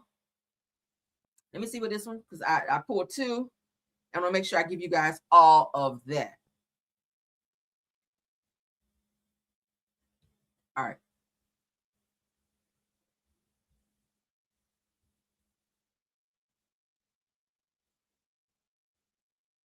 All right, so I'm going to read just a portion of this because some of this is repetitive and I don't like to keep doing that. All right, so let's start here. All right, so Porsha shared that she has already made arrangements to catch up on the mortgage payments for the marital home and once shared with Simon Gufrati. And honestly, they said there's a lot to unpack As you know, reports previously revealed that the $7 million home carries a $35,000 mortgage, as I just told you guys, and Porsha was 2 months behind. We know that. Porsha explained that Simon was supposed to cover the mortgage for 18 months, right? We talked about that before, giving her time to refinance and secure a lower rate, but things clearly didn't unfold as planned. It says that she made it clear that it's not that she cannot afford the home. The real issue is astronomical attorney fees that she had to pay while navigating this divorce, right? So they just got divorced last June. All right, June of 2025 is when the divorce was finalized. All right.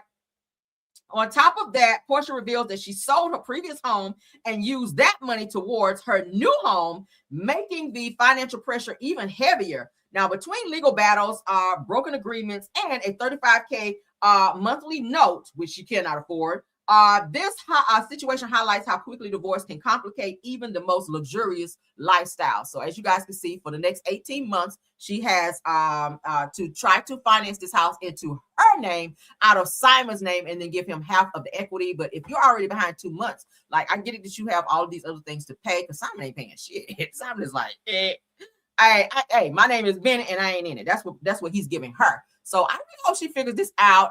It said that she's reached out to the bank child to say, hey, I ain't got it, but I'll kindly pay you when Real Housewives of Atlanta come on for an extension. All right. I don't know what kind of bank is giving somebody a 2-month extension for 2 months behind, but baby, you better get out here and get some clear heels and get on down there to the strip club and get to shaking something, because baby, it's not looking too good for you. All right. Let's continue on. Let's continue on, child, into some marriage to medicine news. What y'all think? Porsha, girl, you better get on down there, honey. Get on that pole, honey. You got to do. That's some quick money. All right. Shout out to No Chaser TV. Dr. Heavenly reveals that Yandy Smithchild from Love and Hip Hop, who was fake married to Mendices, had to restrain Quad during a heated conversation with Dr. Simone, girl. Ooh, let me find out. They're about to get up and fighting out here. Let's watch this video. All right. They said something is in the air at Angel's event because it went down. Let's see how bad it went down. I don't know what y'all saw, what y'all didn't. And then Quad kind of, Quad on them hormones. So she kind of snapped out. You know what I'm saying? Her girl Yandy had to come get her. You know what I'm saying? Wait, how bad? Wait. It was, because I did see Yandy. Are you saying the altercation was so bad that Yandy had to restrain Quad from jumping on Simone? Yes, Quad went off and Yandy came and got her. Like pulled her back. Yes. And you got to understand, Angel is Quad's friend. They've been friends for years before the show. So, of course, Angel going to be Team Quad. Did it almost become physical between Quad and Simone? Never say that, because it always seems that way. Like, to me, even when me and Toya were confronted, in my mind, I knew I wasn't going to ever fight Toya. I don't think it was going to be physical, but they got in each other's face. We do what we do. You know what I'm saying? So no, I would say no. It wouldn't have been physical, but they were both of them were pretty intense. And my whole thing is Simone will say whatever she wants to say, but she don't want you to call her out on it. She start hollering and screaming, and it becomes like, I see why. I ain't gonna say that. Jesus. Come on back, Congresswoman. Come on back. But you understand that we all messy. Don't put it on Heavenly that she's a messy bitch. I will agree with that. We all say things we should not say. Even Jackie. I love Dr. Jackie. Jackie is a messy brother Tucker. She just do her stuff a little bit different. My stuff just hit harder. You know why? Because when they do their mess, they be lying. Okay, my husband got illegitimate children. Okay, my husband cheated on me. Where the receipts? But when I say my shit. Well, you did say. That's the problem. Girl, bye. Mariah been put it out there that Dr. Shark Teeth, which is your husband, Dr. Dame, Dr. Shark Teeth, out here looking like he about to bite some damn body, that he been out here with the Beckys. And Mariah is the one that said that she had damn receipts on Dr. Shark Teeth, okay? He was out here biting Becky's and shit. That's what they said. But what do y'all think about that? All right? I don't think the girl's going to get into a full-out fight. I don't think they're going to go that far. I hope not. And if they do, I'm going to need to see the footage, all right? Anywho, let's move along. All right, so we got Heavenly one more again. She talking about everything except her son getting arrested, child. She talking about everything except her son being arrested, Damon Jr. All right, but let's get into it. So Heavenly says that she was gonna slap the ish out of Dr. Simone because Dr. Simone was yelling at her. Dr. Simone yelling at everybody. Simone yelling at everybody. Okay, so girl, I don't think you're gonna slap Simone. Now, do I think Simone would slap your ass back if you put your hands on her? I absolutely do. Simone is hood. Simone is hood. All right. So if you would have reached back like this right here on your Ike Turner bullshit, I do believe that she would have slapped your damn forehead. She'd have gave you a forehead reduction for real. I believe that Simone would give your ass a forehead reduction if you put your hands on her. But she don't like your ass anyway. All right. I feel like she's just trying to get her check on the show. But if you should ever feel that you're gonna reach back and slap Simone, I do feel that she would slap your ass back. Not from no violence over here all the time, but that's how I feel. But let's get into it again. Shout out to No Chase TV. Let's go. I do not ever have to deal with the disrespect, no matter where I'm at. I will not deal with the disrespect. You think I'm gonna just let people talk to me any kind of way? No, no. Only Eugene does that. Nobody else. Nobody else is gonna stand for that. Nobody that has self-respect is not gonna stand for them women. And to me, I'm gonna say this and I'm gonna take it back. The people said, and I saw it on DJ Richie Sky. Shout out to DJ Richie Sky. He said that Heavenly looked shook. Ooh. The point was, I wasn't shook in the point where I felt fear for my life with Simone or anyone else because I beat the hell out of Simone. What I was shook about is I'm trying really hard to keep my composure and this bitch is screaming at me. And I'm like, I never felt, and you know, I talked to Jackie about it and I talked to Quad about it. And they say Simone screams all the time. Yeah. But I don't know, that night, I wanted to slap the shit out of her. And I said, you know what? If I got to slap the shit out of somebody, I don't need to be here. I don't need to be here. Because if I feel like that, okay. If I feel like that, because she was screaming at me. And honestly, the VIN number thing was a key, right? It was a joke, meaning that Simone did this on television. I don't know if they played it or not, but Simone, we were all sitting in Jackie's kitchen when she said, I looked up Contessa's building and she does not own it, right? And I was like, well, she don't own it. And I believed it. I was like, well, shit, I don't know why Contessa would lie like that or whatever. Simone gets her information wrong. And so we were laughing about it because, you know, and then she said, if I get the VIN number, I look up Quasta. To me, it was funny. It wasn't malicious intent. I felt like Simone has a lot of stuff to deal with, like we all do, to be looking up somebody's stuff. You know what I'm saying? And, you know, I could go further and say, you know, different things, but I'm trying to do better. But who got the time, first of all? Second of all, if you did it and you proud that you looking up people's stuff and I do this for a living and all of this, that, and the other. Damn, somebody calling me. Sorry. Can you still see me? Yes. Okay. Listen. Child, that's the Lord trying to get you offline. Whoever it is calling you, that was of the Lord. If you did it, why you mad that somebody said it? Especially, damn, she gonna be mad. Especially when you did it on television. Y'all be acting like Heavenly be just so bad. I'm telling you, I don't know if they played it or not, but I remember we were sitting in Jackie's kitchen. And she said it. We were sitting at the table before we went over the Met Gala last year when you was asking. Girl, you were scared. I feel like if Simone got in your face and was on this right here, I think Heavenly was scared because Heavenly is a bunch of mouth. She did the same thing with Contessa, and when Contessa ran up on her and was getting ready to knock her ass out, it was security. And then was mad because security didn't run over there. Security was like, bitch, we on lunch. I'm not about to break up no fight. I'm not putting my damn sandwich down, my $5 foot long to come over there and break up no fight when you don't talk about this woman's mama and was talking all that shit and now she about to get on your ass and now you hollering for security. No, ma'am. Same energy, right? Same energy. The same energy. You said, yo, mama. And Contessa was like, excuse me, my mom is deceased. Still, yo, mama. She stayed on that. So Contessa was like, okay, bitch. Great, I'm come on over there and tap you right quick. And here go Heavenly right quick, honey. Security. She did the same thing with Toya. Heavenly, you're not about that life. I've watched the show from beginning to all the way up to now. You're not about that. You're not that girl. You're not going to fight anyone. I think you get a rise out of running your mouth and saying triggering things to people. And it makes you feel good. But at the end of the day, when it's time to knuckle up, if somebody do decide to go upside your damn head and knock your block off, I don't feel like you're going to do a damn thing. You could probably go file a police report or something, or holler for security like you did before. But do I feel like you got hands? No. And it's always the bitches that don't have hands that have the most to say and then want to go holler for security or go and run it and being a popo hoe. Like at the end of the day, Heavenly, I don't care if you are running for office. You are a messy ass bitch. You are. You say things that's uncouth and then you like to play victim like they initiated it when it's you. Can I get saying your mama like that's your favorite line of your mama? Everybody don't play about their mama, right? Everybody don't play about their mama. You're going to say that to the right one, and they're going to drop kick your ass in the damn forehead. And then you're going to see that your mama is probably not a great thing to be saying to everybody. So if Simone was screaming in your face, I would say that is because of some shit you probably said to trigger her. Simone is already not happy with Cecil's silly ass at home and what he is not giving and giving her at home. So that's why she's upset. So when you say little things to trigger her, she's already on edge. Like Simone already show up to all the events already on 9.5. And you make her be on 10 when you say some crazy uncouth shit to her, right?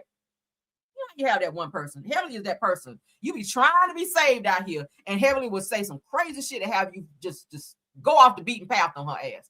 But yeah, let's move along, child. All right, so I had something else. Let's get into this Kelly. Kelly, honey, let's get into Kelly. I got to show y'all a picture of Kelly first so y'all would know who we're talking about. Let's get all these down. Remove from studio, remove from studio. We about done, y'all. I pulled so many topics this morning. Oh, my God. Thank the Lord I'm only half a day today so I can get all this shit out. Give me 1 second because I think I had something else that I had to upload as well. We're going to get into Kelly, but let me get this other stuff uploaded. My God. What is this? Okay, yeah, I need that. I need that. And I need that too. Okay. What else I got? Yeah. Why don't I do that twice? All right, so let's go back. Let's take it back.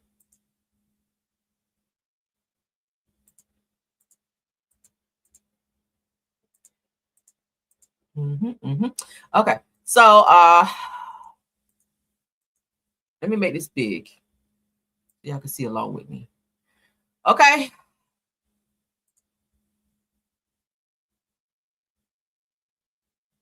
All right, so I gotta show you guys a picture of Kelly Farrell. For those of you that don't watch Real Housewives of Atlanta, so y'all gonna be like, who's she talking about, right? I know I got it.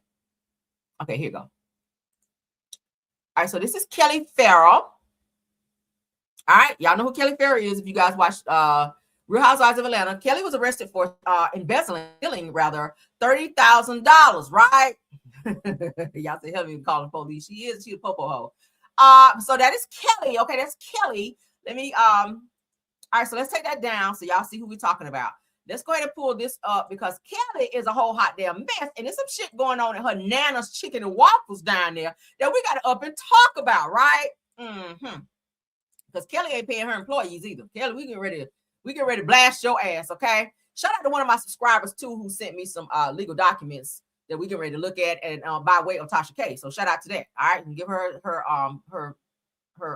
props on that. So according to Nana's Chicken and Waffles, this is what they're saying about Kelly girl, Kelly Farrell, while you out here suing your husband for child support, which you should, because he's supposed to take care of his kids. But in the video I played for y'all yesterday, her husband says that she was taking money out of the business account for personal use, like going to Mexico on a trip, getting maybe some nips and tucks here and there, shopping, doggy birthday parties, okay? Stuff like that. She's been spending, like just spending, but she's been taking it out of the business account, and he had to take out like $50K from the business account so that she could not touch it. And then she tried to go through her attorneys to have him put it back because she wanted to spend that money.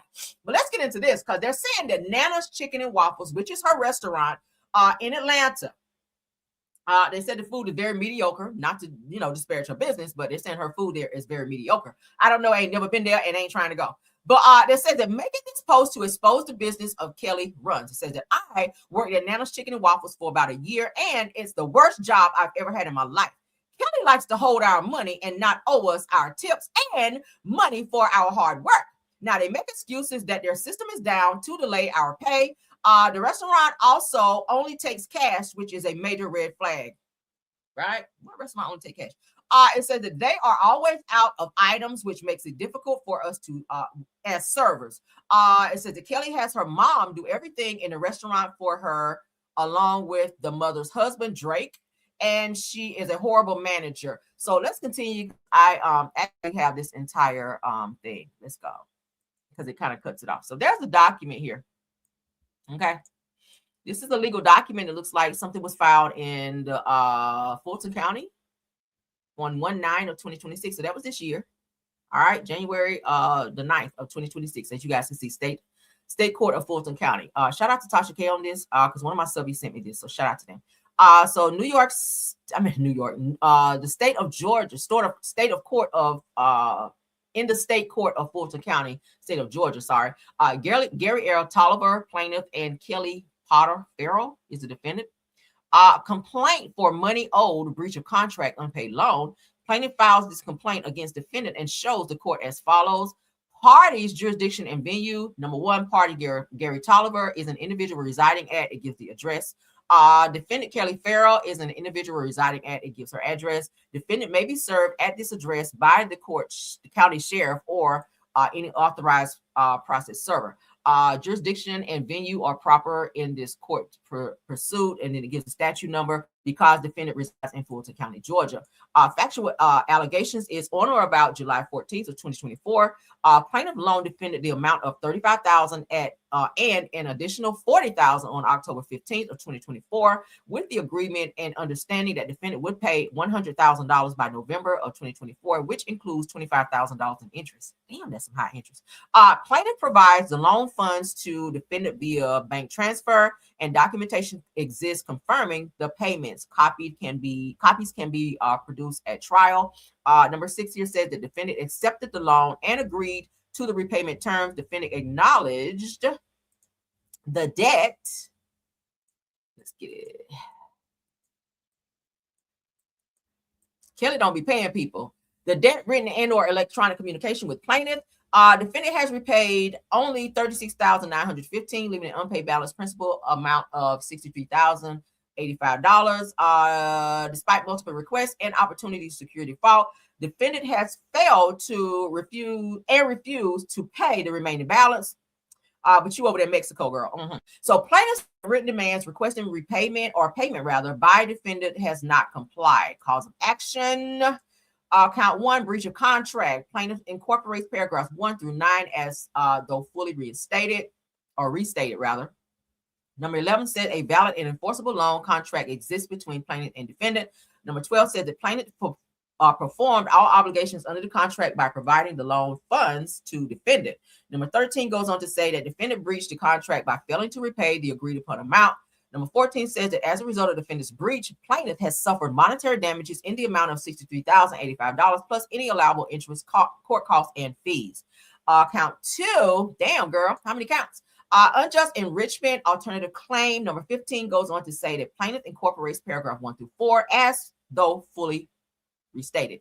Number 16, defendant knowingly accepted to retain the benefit of plaintiff's funds. Number 17 goes on to say that it would be inequitable and unjust for defendant to retain the money without full repayment. So it looks like she's taken out several loans from somewhere. They sent the money to her account by transferring it there. She did receive the money. She failed to pay said money back. So I told you guys that Kelly does have like some money problems. All right, let's get into this shit here.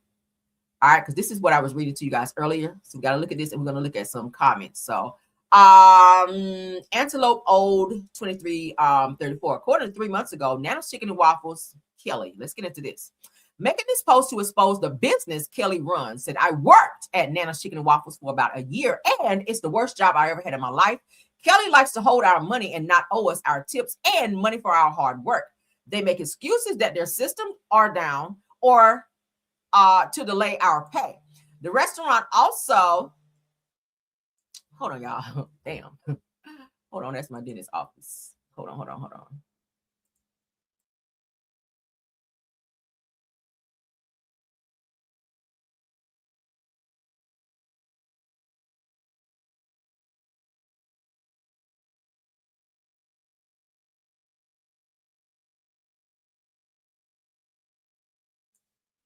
Okay. Sorry about that, guys. I had to verify my dentist appointment. Okay, so let's get back to it. So they are always out of items. Okay. Oh, let's back up. System is down. So the restaurant also only takes cash, which is a major red flag. They're always out of items, which makes it difficult for us servers. It said that Kelly has her mom do everything in the restaurant, not working your mama like a Hebrew slave girl for her, along with her mother's husband, Drake. And she is horrible management. Child. Now, it says that whenever you ask about your money, you get met with hostility and toxic responses like, you will get your money. Now stop asking me every damn day. That's what Kelly telling them, which is crazy. It says that Kelly never acknowledges her employees when they reach out about their money tip. And Drake, child, which is her daddy, likes to flirt with every waitress that gets hired while his wife works there. Oh, let me find out. Said it's such a bad, toxic work environment. Okay. Said that honestly think that Kelly should stick to reality TV instead of trying to run a business that is clearly failing, girl. Now says I'm exposing this to bring more awareness to us hardworking people like me and my fellow co-workers in hopes that it'll shed light on the situation and bring a change, girl, right? Now, bragging about your restaurant on TV is one thing, but you know that you're wrong for holding your employees' money and keeping us in a toxic work environment, Kelly. So there's putting this out there, okay? What do you think about that? Let's scroll back up. So this person here worked at Kelly's restaurant, honey, and they are exposing Kelly for not paying them. Now, Peter Thomas was doing the same thing over there at Bar None. We got to call that because he lost all of his businesses, and his employees filed complaints against him with the Better Business Bureau and with the unemployment office down there for him not paying them said wages. And it appears that Kelly is doing the same thing. Maybe she's holding on to their wages to be able to spend on herself, because Kelly's trying to keep up with the girls on Real Housewives of Atlanta, wearing red bottoms, getting her makeup done, hair done, nails done, everything done. She's taking flights on vacations. She's having doggy birthday parties. Her husband said the same thing. So I'm inclined to believe your husband. All right. I'm inclined to believe everything that your husband said in that video that we played on yesterday, where your ass was out here not doing what the fuck you supposed to do, Kelly. Now I see you different. Let's get into some of the comments on that. Because yes, we did pull them, girl. All right. Yes, we did, girl. All right. So shout out to, well, it's just the comments from what we just read from. So this person, Acceptable Wear, said that she'd rather buy 17 designer handbags for her daughter than pay her employees. Shame, shame, shame on you, Kelly. All right, another person said that exactly what I was thinking. The way she tried to flaunt her wealth as she knows that she's stiffing employees and not paying rent, girl, that shit is so motherfucking evil. Oh, girl. The next person, Anita Savage, says that so this woman is committing those fashion crimes with other people's money. Oh my God, meaning that her ass can't dress. You done took your employees' money and then went down there, girl, and you still look a hot damn mess. That's what they said, girl. So this other person says the Diet Coke lover. They said that as a server, I would definitely report this and move on promptly. Now, this is just super unjust. Now, she trots, not trot girl like a horse. She trots around on the platform on the show talking about her restaurant, but can't even be consistent in doing a bare minimum for her employees, girl. Oh my God, girl. A restaurant with no food. Let me find out, like the white said, child, fashion show with no fashion, girl. A restaurant with no food, Lord, is what it's giving. All right. Let's continue, girl. Did I copy the same thing twice? Let me find out. Oh, so this person said that you can file a wage claim at the Department of Labor, which is what Peter Thomas's employees did as well. So they gave the link there, as you guys can see. This other person said, oh God, this is terrible. No worker should be treated as such, right? This other person put the crazy eyes like, bitch, I know you did not. Another person said that, hey, I work for someone that stole our tips and one of my coworkers sued and we all got a check. Oh, girl, y'all better get on it. Said that please look into this. You deserve your money, babe. And you do, right? Yes, you do, girl. All right, so I didn't need that. So let's stop sharing because we don't need that. What do you think about Kelly out here not paying her employees, girl? Right? What do y'all think about that? All right, so let's get this. That's Kelly again, child. Let's put her picture up there. Why you out here talking all that shit about your husband? And look at you out here stealing $30,000 and not paying your damn employees and taking their tips, bitch. All right. And when they ask you about their check, then you gonna tell them, don't be up and asking me every day about your check. Now, when I get it, you get it. Now go wipe off some fucking tables and whatnot. Nah. She just took y'all tips to go down there and buy some damn red bottoms. That's where your tips are. All right. She said, here's the tip, bitch. Don't ask me a motherfucking again. All right. Get into that. That's what Kelly told her employees. And that's why your ass is about to be motherfucking sued. All right. I hope they take you for everything you got. All right. So let's get into this Teyana Taylor news. We got 2 more topics and then I got to go. All right. And then I got to go. So the people are saying that the reason that Teyana Taylor and Aaron Pierre broke up is because Teyana was pressing him to get married, honey, even though she's only been divorced, child, about 10 months now. Well, they've been dating about 10 months. Y'all know she and Amon Schubert was once married, and they're not married anymore. They divorced now. So she quickly started dating Aaron Pierre with his fine chef. All right, them bedroom eyes, child. We get the bed in his eyes like that. Oh, girl. I said, oh, my God. I got panties. Yeah. So anyway, girl, I had to check, make sure I had on some panties looking at Aaron Pierre. Lord. All right, so they said that Teyana Taylor tried to rip off Aaron Pierre using the marriage divorce trick, allegedly, girl. Oh, Lord. According to, what is that? Hair Beauty. Shout out to her. So it goes on to say that Teyana Taylor and Aaron Pierre have reportedly broken up after just about 10 months of dating. As I told you guys a while back that she and Aaron broke up. All right. So according to reports, they said that she allegedly wanted marriage, but Aaron has been reluctant and leading to their breakup. So he was like, yeah, no, I just want to get the draws. I'm not trying to be going down no aisle and whatnot. I ain't trying to be in no black suit or none of that shit unless we go into the Oscars. So, all women, some women who date, it is understood that they want to get married. But obviously, Aaron Pierre is like, no, I don't want to get married. I just want to date. So, said that this was her first public relationship since her divorce from Amon Schubert, which we all know, in which she allegedly took over $25 million in her settlement. She racked up on her divorce. I ain't gonna hold you. I covered it here. Like, she got Maybachs, like she got all kind of shit. She got like 3 homes. He has to pay her a lot of money. So she came out good in her divorce. So shout out to whoever her attorney is, child, because baby, you came out good. Now I said that many women are cooking Aaron online, saying that he took advantage of her at her lowest. Meanwhile, he wasn't interested in marrying her. Not everybody want to get married though, so we can't be going off on him on social media because he chooses not to be married. Because again, some people date because they enjoy dating. It doesn't mean that they want to take the next step and be married. That is something that a conversation that you have while you're dating said person, and ask them, like, do you see us or our relationship possibly going into marriage? Because I'm the marrying type. I'm the type of person who like to date and then take the next step and be married. That's a conversation you should have versus in there bumping knobs and shit, right?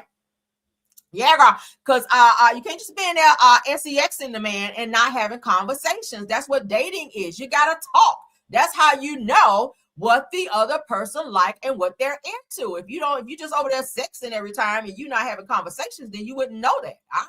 So when you bring up the possibly, do you want to get married? And he, bitch, no. Don't be upset because you didn't have a conversation to dig and see what it is that he was looking for in said relationship, right? But I'm gonna be honest, they did look good together, and I did like seeing them together. Okay, I felt like that was a step up from being with Amon Schubert with his stupid ass, his stupid jealous ass. But I don't know. Maybe marriage was not on his menu, and she was obviously waiting to go to that next step, and he wasn't ready. So that's what they're saying their breakup was about, is the fact that she wanted marriage and he did not. What do y'all think about that? Moving right along, girl. One more topic. This is the last one. We got to get into this Nene topic, child, that I found. Girl, we spilling a lot of tea, honey. I hope y'all hit my like button. Girl, I hope y'all hit my like button because I'm working hard this morning to give y'all this damn tea. All right. Last topic. I'm going to read it from my phone because the print is kind of small, okay? But I'm putting it on the screen so you guys can see what we're looking at. All right. Last topic. Y'all know that Greg Leakes, of course, passed away some years ago. It has been like 4 years now. That's wild. That's wild. Shout out to Celebrity Scoop Hub. That's where I saw it.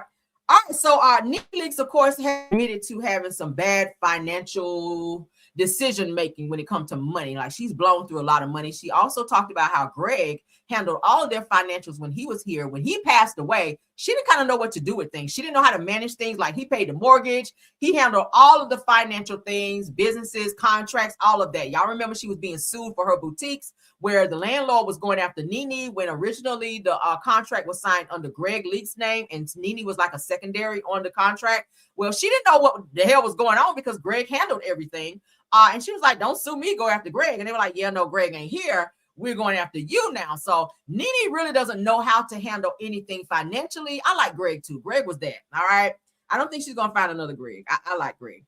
But so being the fact that she did not know how to handle financials, it caused her to kind of mess up on a lot of her money, which I think that's why she's so overly excited to be going back on Bravo, child, because y'all know Bravo checks be looking real good over there, they say. But let's get into this. They're saying that Nene Leakes shared some things about money, loss, and regret. Speaking with rare honesty, she said that I was someone who never truly learned how to handle money. Okay, this is Nene.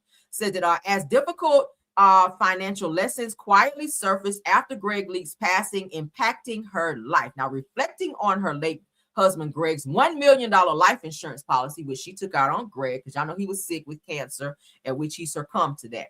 Okay. And years of uncontrolled spending, says that Nene shared that nothing is permanent, not money, not opportunities, not even people, and the financial difficulties she now finds herself bracing for in the future. So Nene was having like some little financial situations. Y'all know she sold the house that she had newly built, which was her dream home that she and Greg were living in, which he passed away in.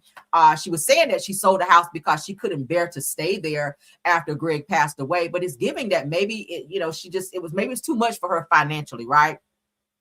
Maybe it was too much for her financially, being in that huge ass house that she and Greg lived in, you know, the mortgage payments and everything else that's tied into that. She sold that house and downgraded into like a nice luxurious townhouse, like, you know, place where she's currently staying now. It's a nice home, but I get why she sold it. I get it. So she did make a great financial decision in that aspect to sell the home, and she hadn't been living there that long, right? That was a newly built home, beautiful home with a nice y'all saw it on the show where she had the party, where that's the same one where Kim Zolciak took her funky ass over there with her daughter Brielle, and they were taking videos and shit in Nene's bathroom upstairs where there were cockroaches and shit running around. But anywho, so shout out to Nene for making that decision, because unlike Porsha, child, who's still trying to stay in a $7 million home and she can't afford the shit and you're 2 months behind, shout out to Nene for, even if she's not great with finances, she had enough couth about her to sell that damn house and not be sitting in a place to where she about to be put out, right? So shout out to Nene for that. But she did talk about how even though when she got Greg's $1 million life insurance policy, she kind of blew through that too, because she didn't know what the fuck she was doing as far as financial. So I always say with celebrities, or even if you're not a celebrity, if you have a steady flow of income and it's a substantial amount, I always tell people, get a financial advisor, someone to tell you how to spend your money, where to put your money, and how to make your money grow, right? I have a financial advisor. I'm very good with money. I'm very frugal. I do spend, but I don't spend to the dime. Right? You need a financial advisor. Get you a savings account if you can. If you tap, and I said all the time, if you're tapping into your savings, it's a problem somewhere. You should not be tapping into your savings. Savings is like emergency money. You should never tap into your savings unless you just get into a situation to where you just gotta tap into your shit. Savings is just that, savings. All right. So you should always preach it over here on my channel all the time. Make sure you're having multiple sources of income to dump into where you need to. When you get your paycheck, I always say it, if you can, take out $50 and just send that shit over to savings and don't touch it. All right. Use the rest of that to pay bills. Try to put some things on automatic draft. I know a lot of people don't like to do that because you like to know where your money is coming from. If you got a car payment, let that shit go on draft. That's only going to help your credit that is paid on time, right? But you got to make sure the money is there. A lot of people don't like draft. I have a lot of my bills set up on draft because I just like that. And my credit score, I have pretty good credit score. I can get whatever I want when I want it. But I'm very smart when it comes to my money, right? But shout out to Nene Leakes for doing what she feels she needs to do. But she really, really went through, and she's still going through, according to her. And if you guys watched her interview with Carlos King when she sat with him, she kind of hinted on that a little bit, how she really was like suffering because she didn't know how to do shit when Greg died. He handled everything. So when Greg passed away, she didn't know what the fuck was going on with her life, or what to pay, where to pay. She didn't know any of that because Greg handled all of that, right? Usually it's the woman in the situation or marriage that usually is the financial person who handles all of those things. But with Greg, Obviously that was the setup that they had, that Greg would handle everything. Greg would pay the mortgage. Greg would pay the insurance. Greg had the policies and all of these things, all the accounts he managed. But Nene, she was just there being cutesy, doing her thing on the show, putting on her red bottoms and doing what she do. But now it's like a rude awakening for her. I really hope the best for her. I like Nene. I'm glad that she's coming back on the show. Hopefully she does have a financial advisor now that will kind of help her with her spending so that she does not find herself in dire straits, right? So let's get out of here, guys. That's my last topic. I hope you guys enjoyed the show. I tried to dump as much tea on you guys this morning as I can. All right. What time is it? Yeah, it's coming up. I got a lot going. So thank y'all so much for joining. Let's take that down. Let me put this other image up because this is, I feel like it was something with Kandi and Todd. Hold up. I feel like it was something with Kandi and Todd before I go. Oh, yeah, we got to talk about it. All right, so this is the last one. I'm sorry. I knew it was one. I wanted to talk about this one yesterday, but I didn't get a chance. So I'll save it for today. No problem. All right. This is the last one, I promise. I ain't going to hold y'all. Because I know y'all been here. Y'all been waiting, y'all. So hold on. Hold on. Holla. No.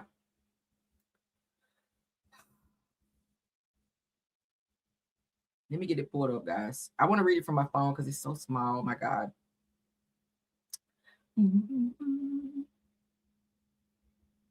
Because Todd is out here playing victim child, saying he feel a way about this damn divorce. We're going to read it though. And y'all can sound off on what y'all think. All right. Hold up. Where is it? I know I didn't delete it.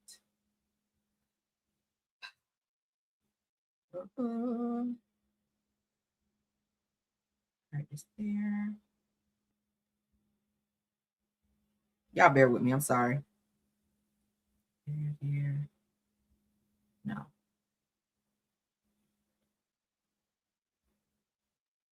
No.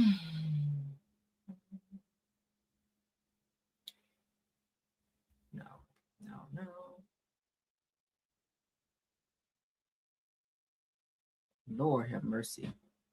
What did I do with it? It's there.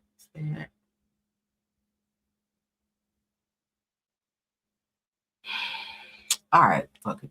All right, so I'll just read it from here.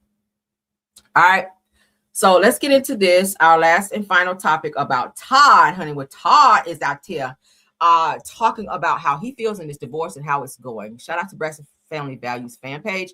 Now, Todd Tucker is recently opening up and shared that marriage has left him feeling miserable, revealing that after 11 years of being married, that it only felt like he had to give up too much of himself just to make it work. All right. I told you guys that he was saying that it was Kandi's idea to have the whole threesome situation. He just went along with it. All right. Of course, you know, Kandi is the breadwinner. Kandi is running everything. He just kind of moving along. So you knew that coming into it though, Todd. So I don't feel bad for you. So it said that Todd expressed that throughout the marriage that he endured years of disrespect from Kandi Burruss, his mother, and parts of her family, yet he continued to show up, remain respectful, and turn the other cheek because he truly loved his wife. Says that now Todd says that he no longer believes in commitment or marriage, admitting that it's not what it seems and that he wants the freedom to be single and date on his own terms. Oh, Lord, that's a lot to take in. Now, I said that at this stage in his life, said that Todd says that his main priority is no longer romantic relationships, but being the best father possible to his children. You know, he and Kandi have 2 kids, Ace and Blaze, and that he's focusing on his own peace, happiness, and personal fulfillment moving forward. But Todd, these are all the things that you knew were going on prior to getting married. You knew Mama Joyce didn't like you before you married Kandi, right? You knew she was digging in your ass before that. But at the end of the day, do I feel like he may have felt demasculated because being married to Kandi, she's such a strong presence and she's a millionaire and she's doing her own thing. She didn't really need Todd. Todd, you know, whatever Todd brought was extra. She already had her home. She already had her cars, her businesses. She was doing well prior to meeting Todd. She was touring. She already made a name of herself and escaped. So everyone knew who Kandi was and is. So Todd coming into the picture, of course, you know, you're going to feel a little not needed maybe as her husband. And you already knew the issues that you know, you were coming into with Mama Joyce. How Mama Joyce didn't even like your daughter or you coming into the situation. And that's kind of something that she learned to, I guess, deal with and try to get along for the sake of Kandi. But I mean, if you clocked out, I feel like Todd clocked out 6 months into the marriage. I showed y'all the video where they, Kandi was saying that sex stopped, whereas before when they were dating, like it was constant. Like every time she looked at him, they were in the bed. But 6 months into their marriage, she was like, yeah, we're not even doing it anymore. And Todd was taking frequent trips out to LA. And Kandi was like, okay, what the fuck is going on here? Like every time I try to touch you, you busy or you don't want to do it. When it used to be, we were like rabbits up in here. So I feel like, and they're saying that the reason they're getting divorced is because of infidelity on Todd's part in this situation. Kandi is just trying to maintain being, you know, respectful between the two and co-parenting. And even she said that she would prefer to be just friends with him. And you have to. Well, not have to, but it's great to be friends with the person that you're co-parenting with, to be cordial on a cordial basis if you're co-parenting, because you're raising kids. You don't want your kids to always see you guys screaming and hollering at each other, slamming doors, cussing each other out. Like, that's not good, right? The kids love both parents, and I feel like they're trying to be just that in you know, the public eye and for their children. So I applaud you guys for that. That's great. But Todd, you knew this shit coming in, right? You already knew what you were coming in on. You knew that you were gonna be the wife in the situation, and Kandi was gonna be the damn husband. You already knew that. You knew you were gonna be Todd Burris and not Todd Tucker. So miss me with all the bullshit, right? So y'all sign off and let me know. That is the last topic, okay? Let me know how y'all feel about all the topics that we discussed in this video, okay? And then say, yeah, that'll do it. Yeah, I mean, you know, going into the situation. If you marry somebody, and that go for men, if you marry somebody that make a, you know, more substantial amount of money than you, sometimes they're going to feel like they bossing up on you sometimes, and they feel like they can talk to you a certain type of way. Not in every situation, but Kandi, like I said, was self-made, and Todd coming into this situation do that bullshit. So save it. All right. But let's get on out of here, guys. Love you guys down. Please comment on all the topics that we discussed. Let me know how y'all feel. Sound off on that. Please like the video, hype up the video as well. Share the video. Subscribe to the channel if you've not done so. If you've been watching me for quite some time and you enjoy the content, we'd love to have you go ahead and subscribe. Also, subscribe to Rails World as well. Thank you, Moss, for going ahead and putting it up there. Here's the link for our second channel, Rails World. Please click on that link. Go over, subscribe if you've not done so. We'd love to have you there as well, because we have content over there too. All right. And I'll be putting more content over there in the days to come. So thank you so much to my top flight mods, Tiff Thomas, Rose Armstead, TV Podcast. Thank you guys for doing an awesome job. Also, thank you to all the content creators who support as well. Astute Queen B, thank you. I think I saw her in here as well. Black women in the building, thank you. Miss Didi, I see you in the chat. Simple Mom Family TV, thank you. Jonetta Speaks, JCD Creation, Shay P, Shay Renee, Queen Speaks TV, Deary Talk, Schoolboy, thank you so much. If you're in the bushes, Just T, please. Marcella, if you stop by here, because I know sometimes she'll pop in and out. Thanks for supporting, okay? And anyone else, all of my Caramelians, y'all know I love y'all down. Thank you so much as well. All right, we're going to get out of here. Please keep your notifications on, guys, so you guys will know when I go live for the next session. All right, we will be doing a pop-in, so keep your notifications on so you'll see when I send out the notification. All right, love you guys. Bye. Happy hump day.